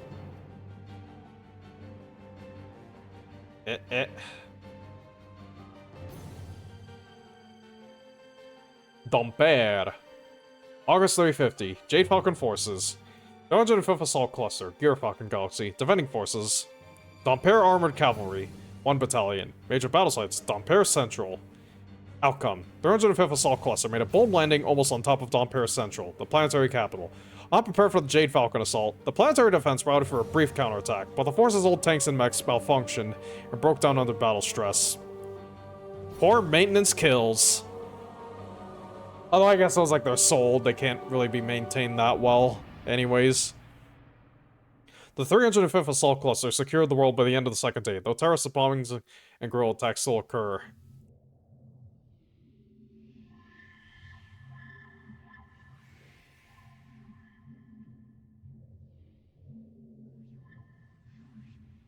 Goat Path.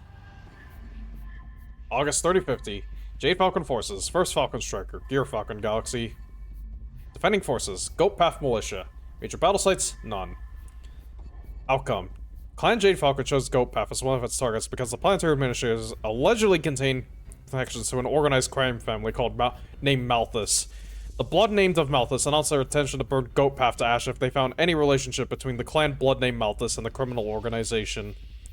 Yeah, so in the Lyran Commonwealth, there's an organized crime family known as the Malthus family, and like, yeah, they're big. I think it's like they've managed to survive even into like Dark Age and Ill Clan era. Even though it's like, yeah, the Clan Jade Falcon conquered every planet they were on. That's like integrating the Desgra Malthus was maybe not the best idea. Yeah, even if they were put in like the lower castes. Fortunately for the people of Goat Path, the clan's information was incorrect, and the Jade Falcons changed their mission from destruction to conquest. The 1st Falcon Striker landed on the planet and easily took the spaceport and capital city. The planet surrendered soon afterward.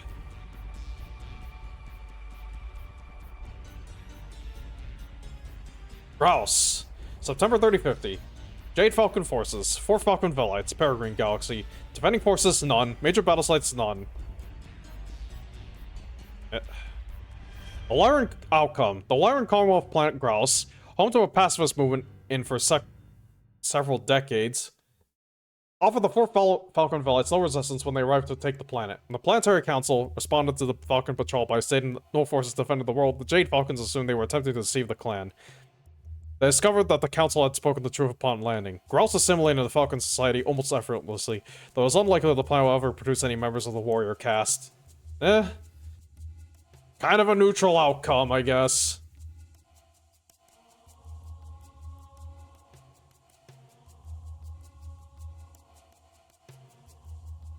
Excuse me. Leskovik. September 3050. Jade Falcon Forces, 2nd Falcon Jaegers, Gear Falcon Galaxy. Defending Forces, Leskovik Militia. Major battle sites, Leskovik Refinery. Outcome. The Leskovik Militia lured Alpha Trinary and the 2nd Falcon Jaegers into the massive Leskovik Refinery. During the battle, a huge tank of liquid natural gas exploded, consuming Invader and Defender alike in the firestorm. Subsequent investigation proved that the explosion was accidental, not the result of sabotage or battle damage. Leskovik Refinery remained a ruin, a monument commemorating the brave warriors struck down by fire. I feel like in this era of publishing for all these source books, any plan is probably typewriter hash. What the fuck is that phrase? That sounds like a weird alt-rock band's album. That's like an album title for a weird-ass alt-rock band. Typewriter hash browning.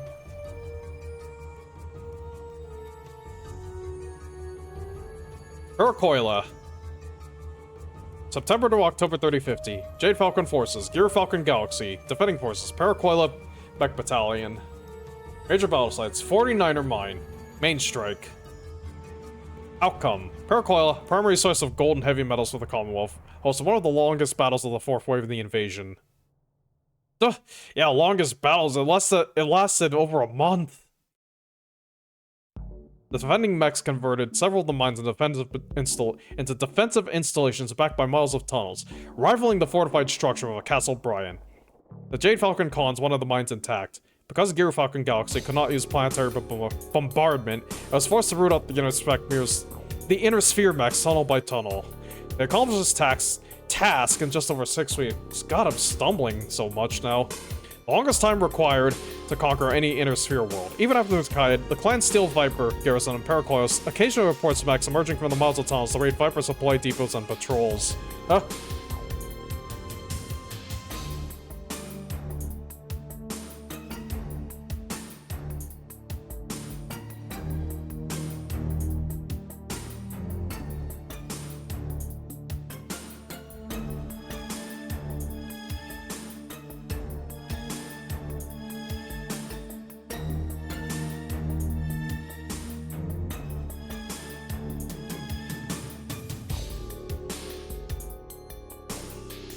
Sudeten.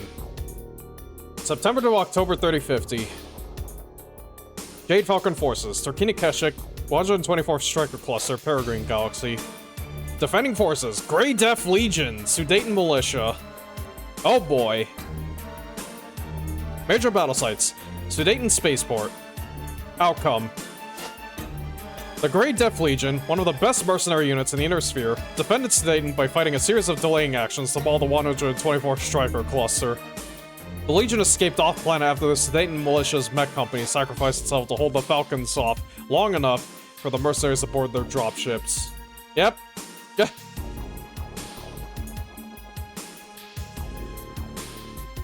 Yeah, the Great F Legion are known for, like, going up against impossible fucking odds.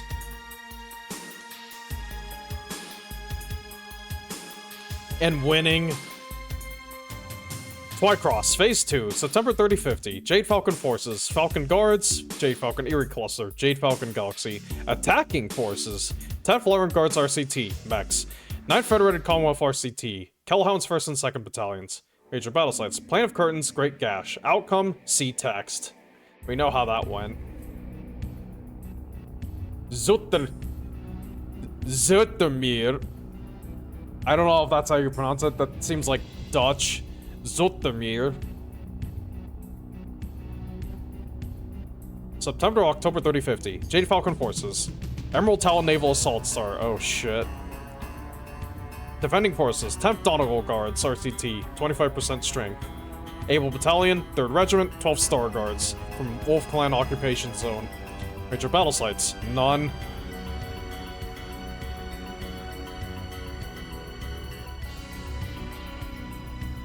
Outcome. The gutted 10th Donegal RCT and 12th Star Guards, 3rd Regiment, made a brave stand on Zoetermeer. Apparently possessing nothing the clans would want, Zoetermeer came under attack for reasons still unknown to the Inner Sphere, though some people suggest a naval depot is hidden somewhere in the system.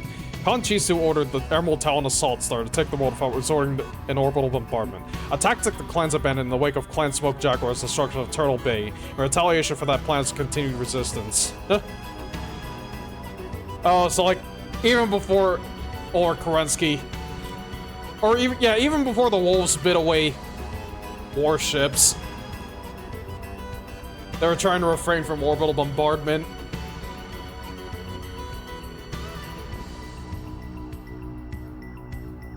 Khan used the Emerald Talon, mainly because he could spare no troops for the assault.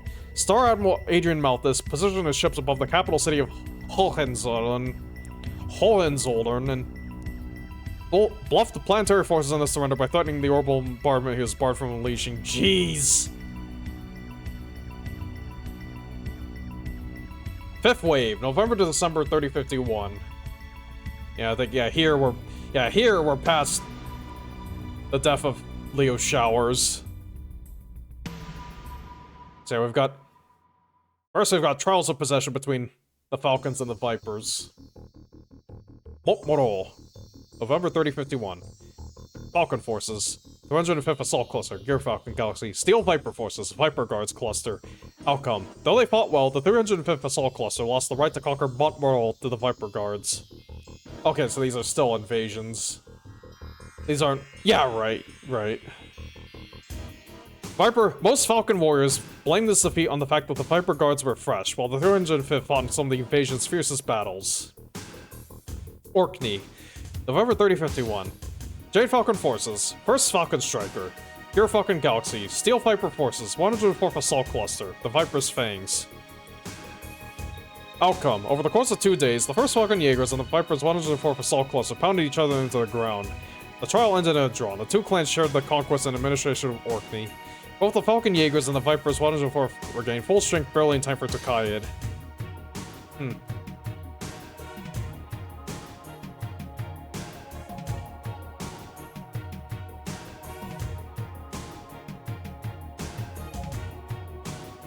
Anyway, we've got some art of... I don't know what the fuck is happening here. Again, I think the Salamental is, like, assassinating this dude. I feel like that's what's supposed to be... That's what this is supposed to be conveying. It's like, hey, he shot this dude in the back all the way from there. Kinda weird. I guess that's a FedCom officer or something. World's conquered by Clan Jade Falcon. LaGrave. December 3051. Jade Falcon Forces. 4th Falcon Talon Cluster, 94th Striker Cluster, Peregrine Galaxy. Defending Forces. 5th Davian Guards RCT, 65% strength. Major battle sites. Cherbourg, Normandy. Outcome.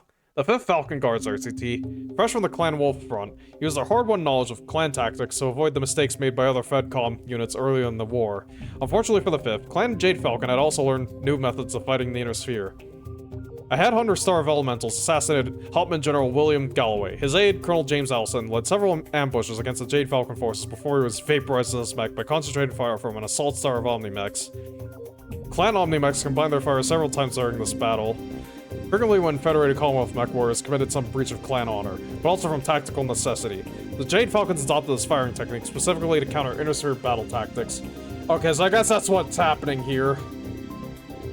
That's General William Galloway getting assassinated. Oral. December 3051. Jade Falcon Forces, Gear Falcon Galaxy. Defending Forces, Coral Mech Battalion. Major battle sites, none.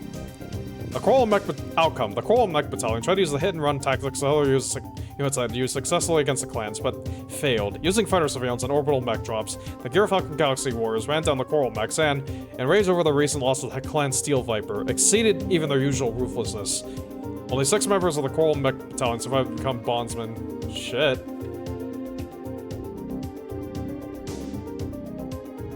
Alright, Jade Falcon Military.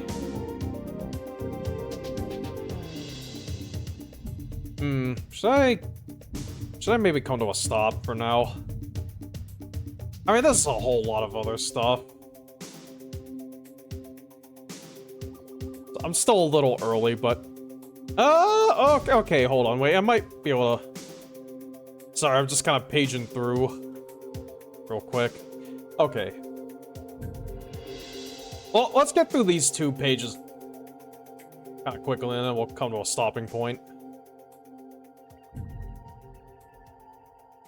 The Jade Falcon military section describes the 3 galaxies that compose the Tumen, or fighting arm, of Clan Jade Falcon's forces in the Inner Sphere. The unit summaries provide an overview of the Falcon Tumen, breaking each galaxy down to the trinary, binary, and supernova level. The summary also includes information on Eerie clusters, essentially training units for inexperienced warriors, and Salama clusters. Units made up of old warriors who lost their fighting edge and volunteered to serve in infantry attacks in order to die honorably in battle. Yeah, so when you get too old in the clans, you get made into a foot soldier.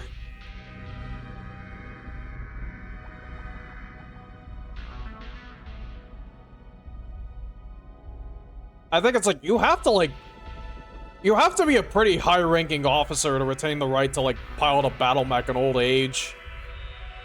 Or not even the right, the privilege.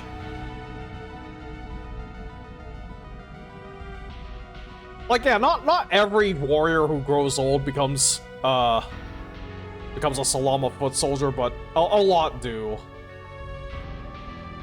Which, yeah, that's a little insane to make your infantry out of, like, old people, but... Well, I mean, then again, like, what the clans consider old is, like, a bit younger than what you or I might consider old. I think it's, like, by the time you're 30 and the clan's like, yeah, you are already over the hill.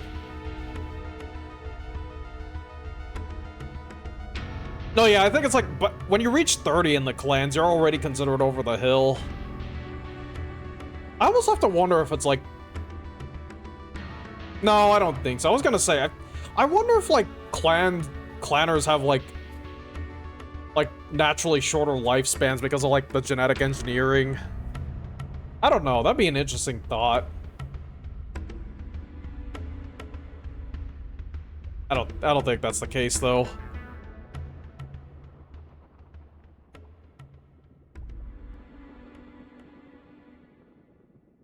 Full unit rosters for the Tumen follow the unit summaries, and include tables of organization and equipment listing each warrior, and short biographies of warriors within each unit whose rank or skills makes them noteworthy. The tables reflect the Falcon Tumen, and as of 15th April 3052, 2 weeks before the Tukayyid campaign. Most clusters listed fought on Tukayyid. Only the Eerie clusters of all but Jade Falcon Galaxy, and the majority of 2 freeboard conscript clusters escaped that fateful campaign. These units held garrisons on Falcon-controlled worlds during the battle for Tukayyid. Losses noted among their numbers reflect the considerable hazards of their duties. During the bitter struggle in Tukayyid, Clan Jade Falcon lost more than 70% of its warriors to wounds or death. Those warriors are noted by the abbreviations KIA for killed in action and WIA, wounded in action. Clan Jade Falcon's Tumen is currently at 85% strength.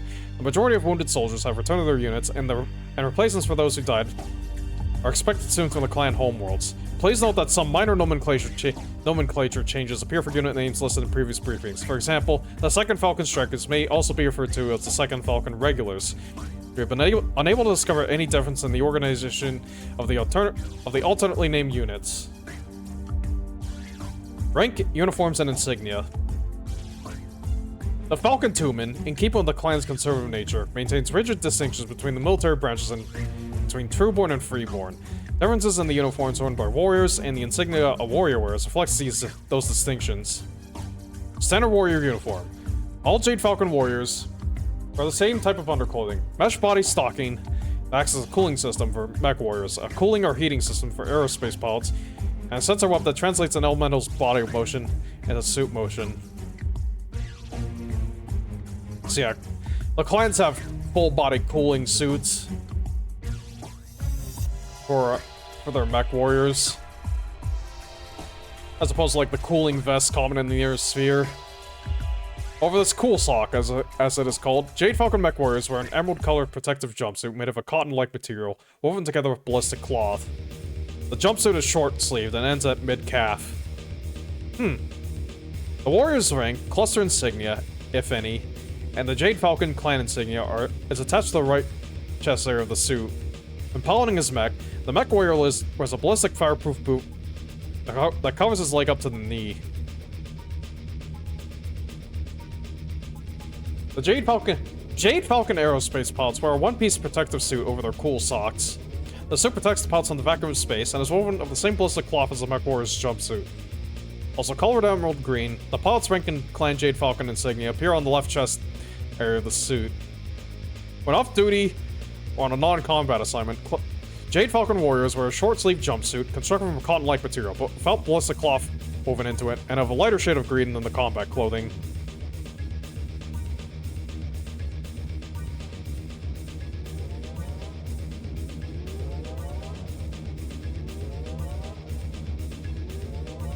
The rank insignia is worn on the right chest area of the suit. Non-combat footwear for all warriors is a low-heeled, knee-high black boot. Knee-high boots! Man. The basic Jade Falcon field uniform is black with emerald green piping on the shoulders and running down the sleeves and pant legs. A waist-long black cape attaches to the shoulders of the uniform reverses to reveal a vegetation-based camouflage pattern. The Falcon helmet crowns the uniform. Like all clan helmets, it is made from clan copper, a unique metal alloy remarkably light and extremely resistant to physical blows and laser flashing, and malleable, yet capable of remembering its shape. That is insane! Memory metal. Jade Falcon helmet represents a Jade Falcon's beak and eyes, colored deep emerald green with a gold nose guard and highlights on the brow. Oop. And I mean, yeah, I guess copper would be good if you want a green metal. It naturally oxidizes green. Although I don't know if it's a jade green that it oxidizes to. Dress uniform. Jade Falcon warriors wear a black and emerald green dress uniform, highlighted by a yellow collar and the Falcon talons. 3 bright yellow slashes angled across the shoulders. A long emerald green cape with a bright yellow liner and black boots completes the uniform. Green and blue patches, along with a series of gold stars. Then it's Trueborn warrior rank and file within a star. Officers wear gold badges set with a divided, glistening green bar that shows the steps in rank from Star Commander to Khan. Rank insignia are worn on the collars of both the field and dress uniforms. The uniform belt buckle design shows the branch of service to which he or she belongs. Mech warrior buckles are decorated with a mech, usually the type of warrior pilots. Elemental buckles have a suit of battle armor.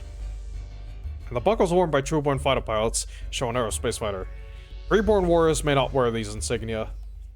Their unit and service branch designations appear as green and black patches, black and metal officer insignia, and a black and metal belt buckle decorated by a Jade Falcon.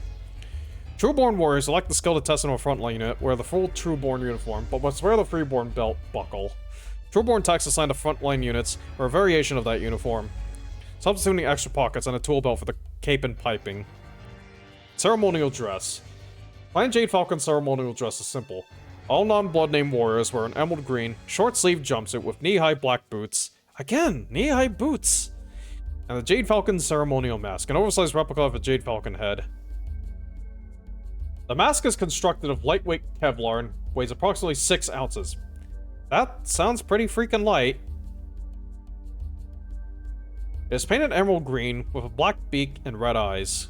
All blood name warriors add to their ceremonial dress a 3/4 length cape made from the feathers of a full-grown Jade Falcon that they must capture and kill themselves. Ew. Blood name warriors must make their capes within 1 year of winning their blood name and present it to the other blood name warriors, the Khans and the Lore Master for acceptance. All members of a unit must wear the clan patch and their unit patch at all times, even when naked or sleeping. What? How? What? Failure to comply with this regulation results in demotion and sometimes death. Other equally strict rules in the Falcon dress code discourage individuality, unlike Clan Wolf, which allows some freedom of expression, particularly among the Freeborn units, which often parody the Trueborn uniforms. All Falcon warriors must wear their uniform according to regulations or suffer dire consequences. Above all, the Falcon philosophy stresses strength, moral correctness, and spiritual uplift through conformity. Jade Falcon unit designations. Yeah, I mean the Falcon. Honestly, though, I think like getting the feathers from a Falcon, that sounds more like a Native American thing. Like that's like, I think that's like actually like a Navajo / Dene tradition, actually. Or no, yeah, it's Navajo. That's a Navajo thing, I think, where it's like, you know, like the feathered headdresses, those are for like, yeah, those are for like, guys who like, you know, who are warriors, which, you know, nowadays it's like, yeah, those are for members of tribes who like, you know, tribal members who like serve in the military.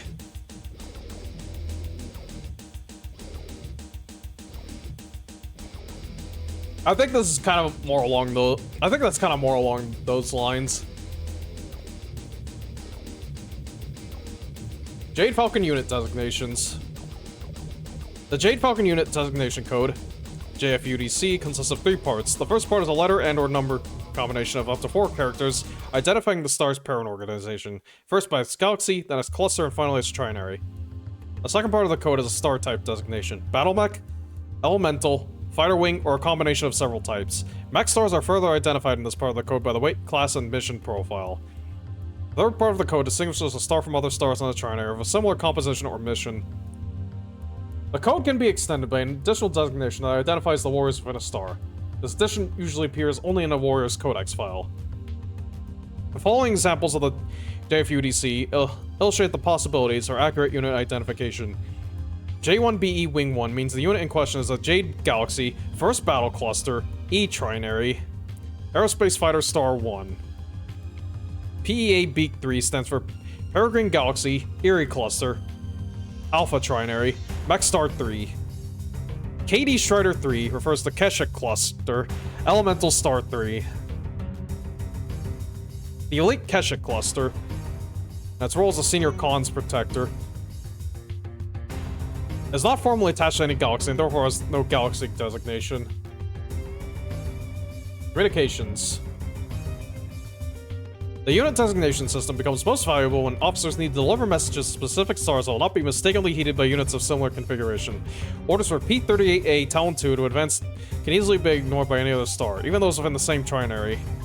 The complete unit designation code is used only when sending messages to stars in other galaxies.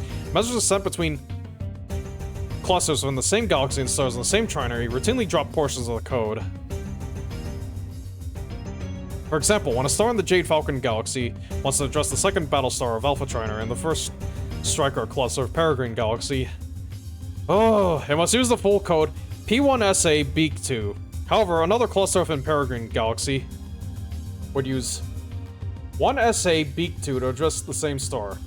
Another Triner in the same cluster would use the call sign A Beak 2. Another star in the same Triner addressing the second battle star might crop the official code to Beak B. The Jade Falcon Warriors sometimes informally identify a star by its commander's name. And, we have art of this dude. I think this is actually Vander von Chistu. Yeah, I believe this is indeed Vander von Chistu. Sakan of Jade Falcon. Anyways, we've got... Okay, and to help explain this further, we've got an info box with types of stars. Calm, Command Star. Talon, Assault Star. Heavy to Assault Weight Max. Beak, Battle Star. Medium to Heavyweight Max. Stars containing mechs of a wide range of weights, such as the Eerie Stars, are classified as Beak Stars. Oh. I, Striker Star. Light to medium weight mechs. Nova. Combined star of 5 mechs and 5 elemental points. Strider. Elemental Star. Wing. Aerospace Fighter Star. Mix. Star that combines services in an unorthodox way. It was most often by the Darkwings, but also appear as new units formed for a particular battle. Some trainers and stars are referred to by the type of mission they are trained to perform. Shield, defensive unit. Probe, reconnaissance unit. Sweep, unit trained to drive a fleeing enemy. Hold, unit trained to pin an enemy down. Okay. And now we've got the T, O, and E. And I think here's a good place to stop for now. There's still a lot to read, but we'll pick this up another day. Maybe another week, really. Okay.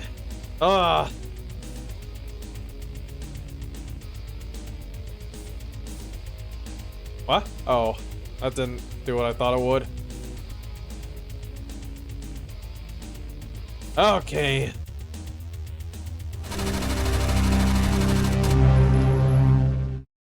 Alright. Well, I think that's a good place to stop. Anyways.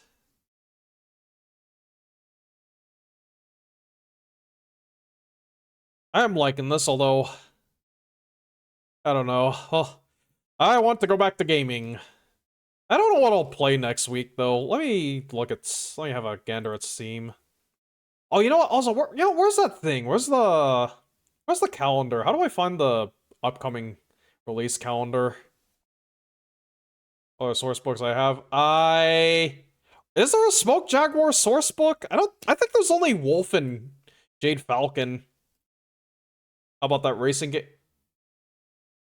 I am so sorry, Linky. I kind of forgot what game you got me.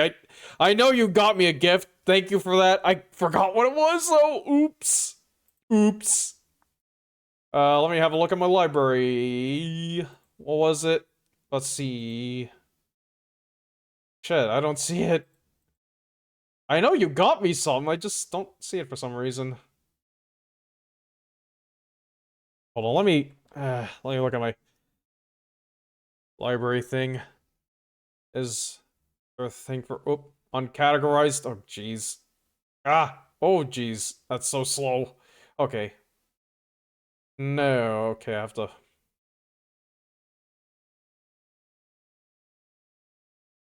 Did I distance? Ew. Hold on.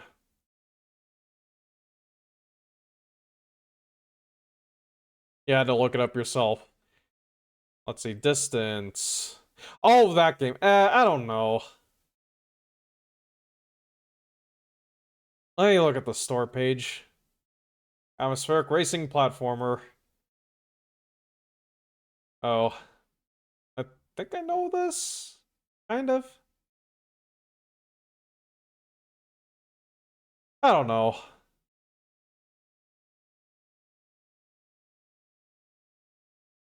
Bit of a narrative. I have a lot of other things I can play.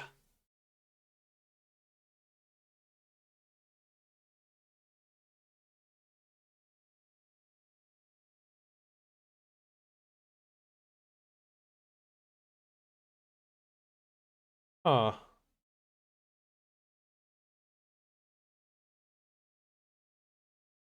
Well, now I'm just looking at my Steam. Now I'm just like categorizing my Steam library.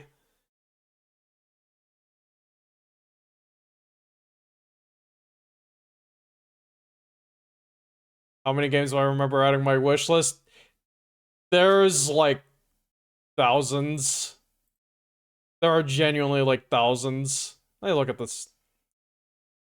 2,221. Yes. Where's the... Now, where's that thing? Where's the special sections? Where's the release? Oh, there it is. A calendar. Sweat. I mean, you don't have to like get me games for my wish list all the time, Lanky. I appreciate whatever you send me, you know? I mean, I did say like about distance just now, but still, it's like it is nonetheless appreciated.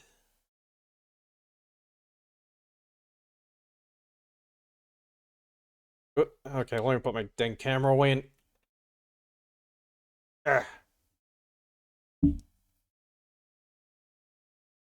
Oop.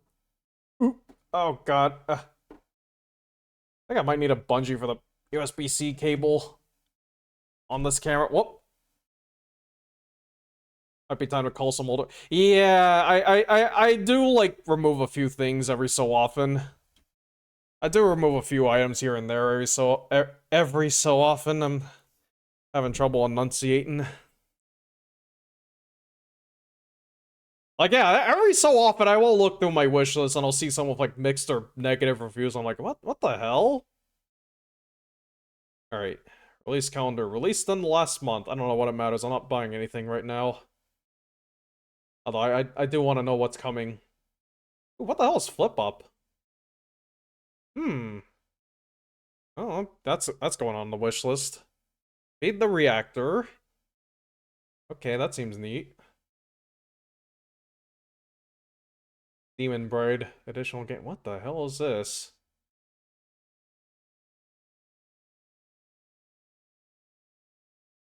Huh.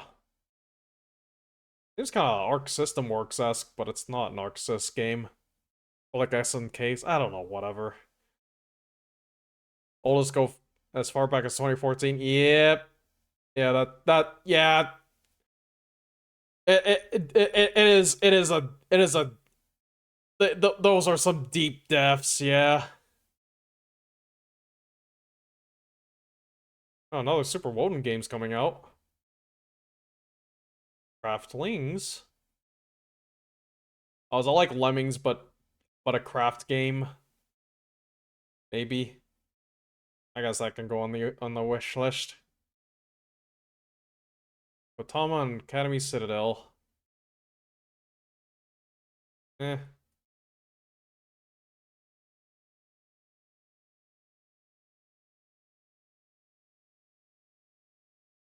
Polish Train Sim. Deep Fringe. Upcoming. Okay, here we go. Oh, wait, but this is just for, like, immediately. Oh, that was released in the last 7 days. Okay, I see now.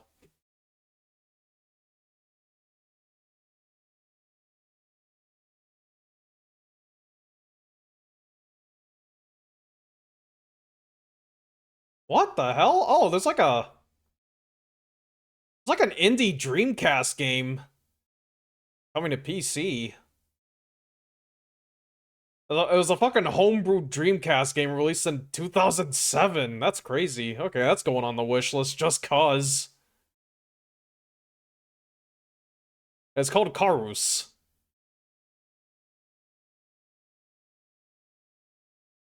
Arcadium. Eh.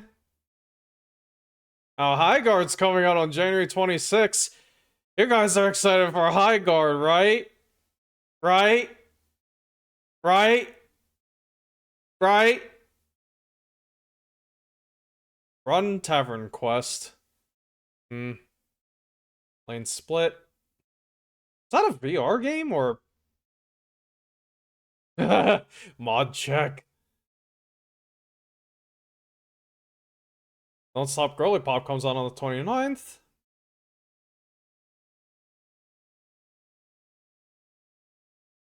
Alex. TF2 Classified comes out on the 30th. Really? Oh shit. Ooh, Front Mission 3 remake? What the hell? Man, they are cranking these things out.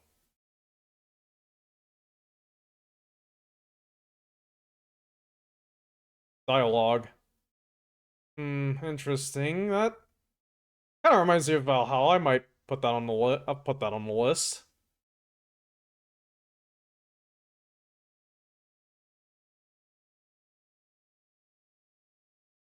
Fragment of Ancient Hive Mind Entity. Sector 0. I guess I'll put that on the list. Menace. I have that on my wish list. Oh, they're making a Neo 3. Huh. Or well, they made it. Coming out on February 5th. Same day as Menace. Love-ish. That looks okay. Dragon Quest 7 Reimagine. There's Carmageddon Rogue Shift coming out on the 6th of February. Don't know if it'll be any good. Demon Dust. Oh, hey, I've seen a demo of this. Right, yeah, I've seen the demo for that. Demon Dust. Eugenics comes out on the 10th. Romeo's a Dead Man. Ew. Oh, shit. Okay, that's one to watch. February 11th. Rogue Point comes out the day after. Breebeman. Or Breakbeat Man, I guess. Brebeman comes out on the 12th as well. Welcome to Dolltown. Opus X Annihilation. Ooh, isometric shooter. Placid plastic deck. Okay, so they made a card battler out of placid plastic duck sim. Revolt Gear 0. Demon Tides. Comes out on 19th. So does Super Battle Golf. I might wishlist that. Battle Golf. East 10. Huh. Resi 9 comes out on the 26th. Drain Sim.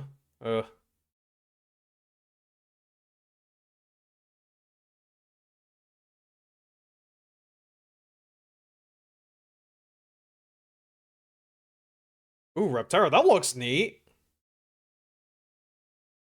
It's a man versus dino RTS. That looks pretty neat.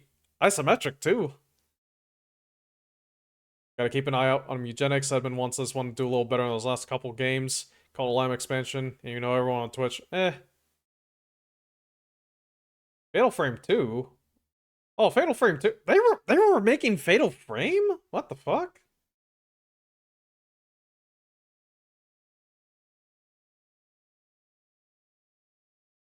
Oh yeah, John Carpenter's Toxic Commando coming out March 11th. House PI for Horror, March 18th. What is Rubato? Reminds me a tiny bit of that Flash platformer, Mindbender. Alright, what else is in my library that I can play on Thursday? That's kind of hard to figure out, because, like, I have, like... Man, I should have planned this shit out better.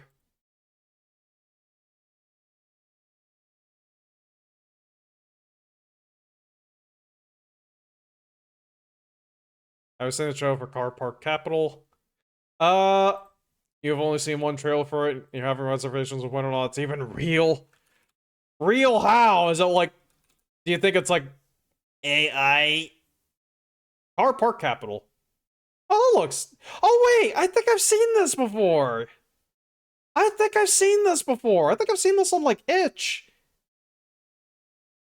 Oh, it's on my wish list. Okay. I've seen a bit of this. Fake game like the fake... I did not really watch that video. I mean, gee, like, it's got a goddamn store page. If it's a fake game... If it's a fake game, then, like, boy, you know, Hill College Interactive sure pulled a fast one on Microprose.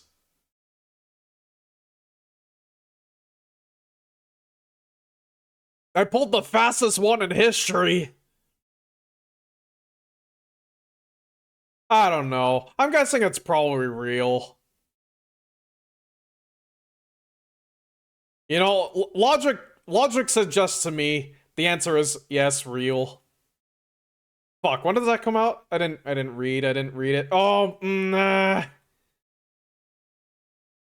Oh, still TBA. Never mind.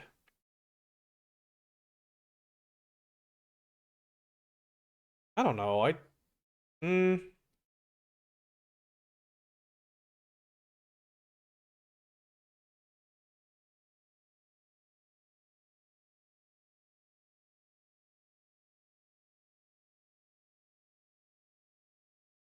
Let me look through my...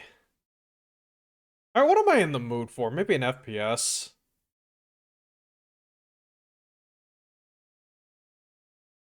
I want it to be real because it looks like almost like something you'd play, and you've played so few new games in the last couple of years. I mean, yeah, you and like everyone else on Steam, as per the year in review for 2025. Hunt down free I don't even own that game, Linky. Plus, y'all had to donate during Saintly Scares to get me to play that. And I barely got like $2 fucking. I had to throw in some of my own money on someone else's tracker. So that's not happening. It's not happening. Maybe next October. I don't know. I might not even bother with incentives next time Saintly Scares happens.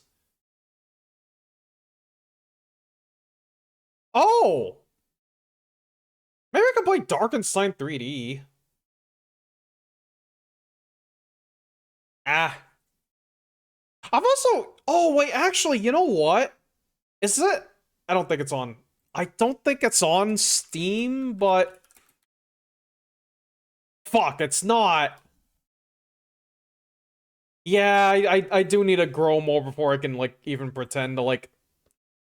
You know, get people to donate.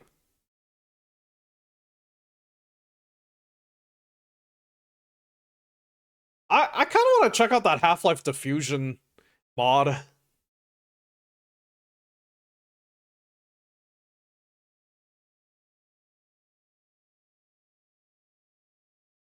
Oh, I have mod on Steam, though. I do have that added. Oh, actually... Oh, right, that's what I could play. That's what I should play. I should play Hot. I should play Hot. So that I can play Shrot afterwards. Dolly still try playing custom... Uh... Maybe? He hasn't really played a mod using mod in quite a while. Because, like, the thing about... Oh, fuck. Ooh, my thumb's bleeding. As I was saying, the thing about, mod is, like, an existing mod needs, like, a compatibility patch to work with mod. So, like, some of the map labs have them, and some old mods have them, but not everything. Not necessarily everything. Yeah, anyways. I think next stream we'll play Hot. I was like, I've played that before, but I've never finished it, so... Hell, I don't think I even finished episode 1 of that. So yeah, that would be a good idea. And like I said, I can play Shrot after I play Shrot. Alright, who do we go raid?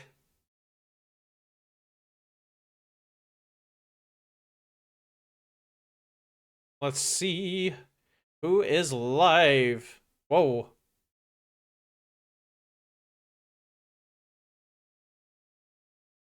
Hmm. We haven't seen Lizard Guy in a long time, and he's playing motherfucking Brazilian Drug Dealer 3.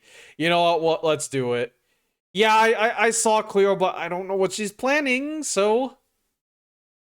Is she gonna be playing BattleTech? Ooh boy, that game. Yeah! Here, let me look up Cleo's Twitter. Let me see if she's... Oh, shit. Come on. I have visitor page before. Oh, probably. That's not good enough for me. Another day, another blinking tweet. That does not tell me enough. That does not tell me enough. Does she have a schedule? She probably has a schedule. Oh wait, yes, she does. Let's see, let's see. No. Total War. Total Warhammer. Nope, yeah, nope. Brazilian Drug Dealer 3 it is. Alright. Let me get this raid started. Oh yeah, he just I think he just started too. He's on like the second level. Alright. Whoop up up up.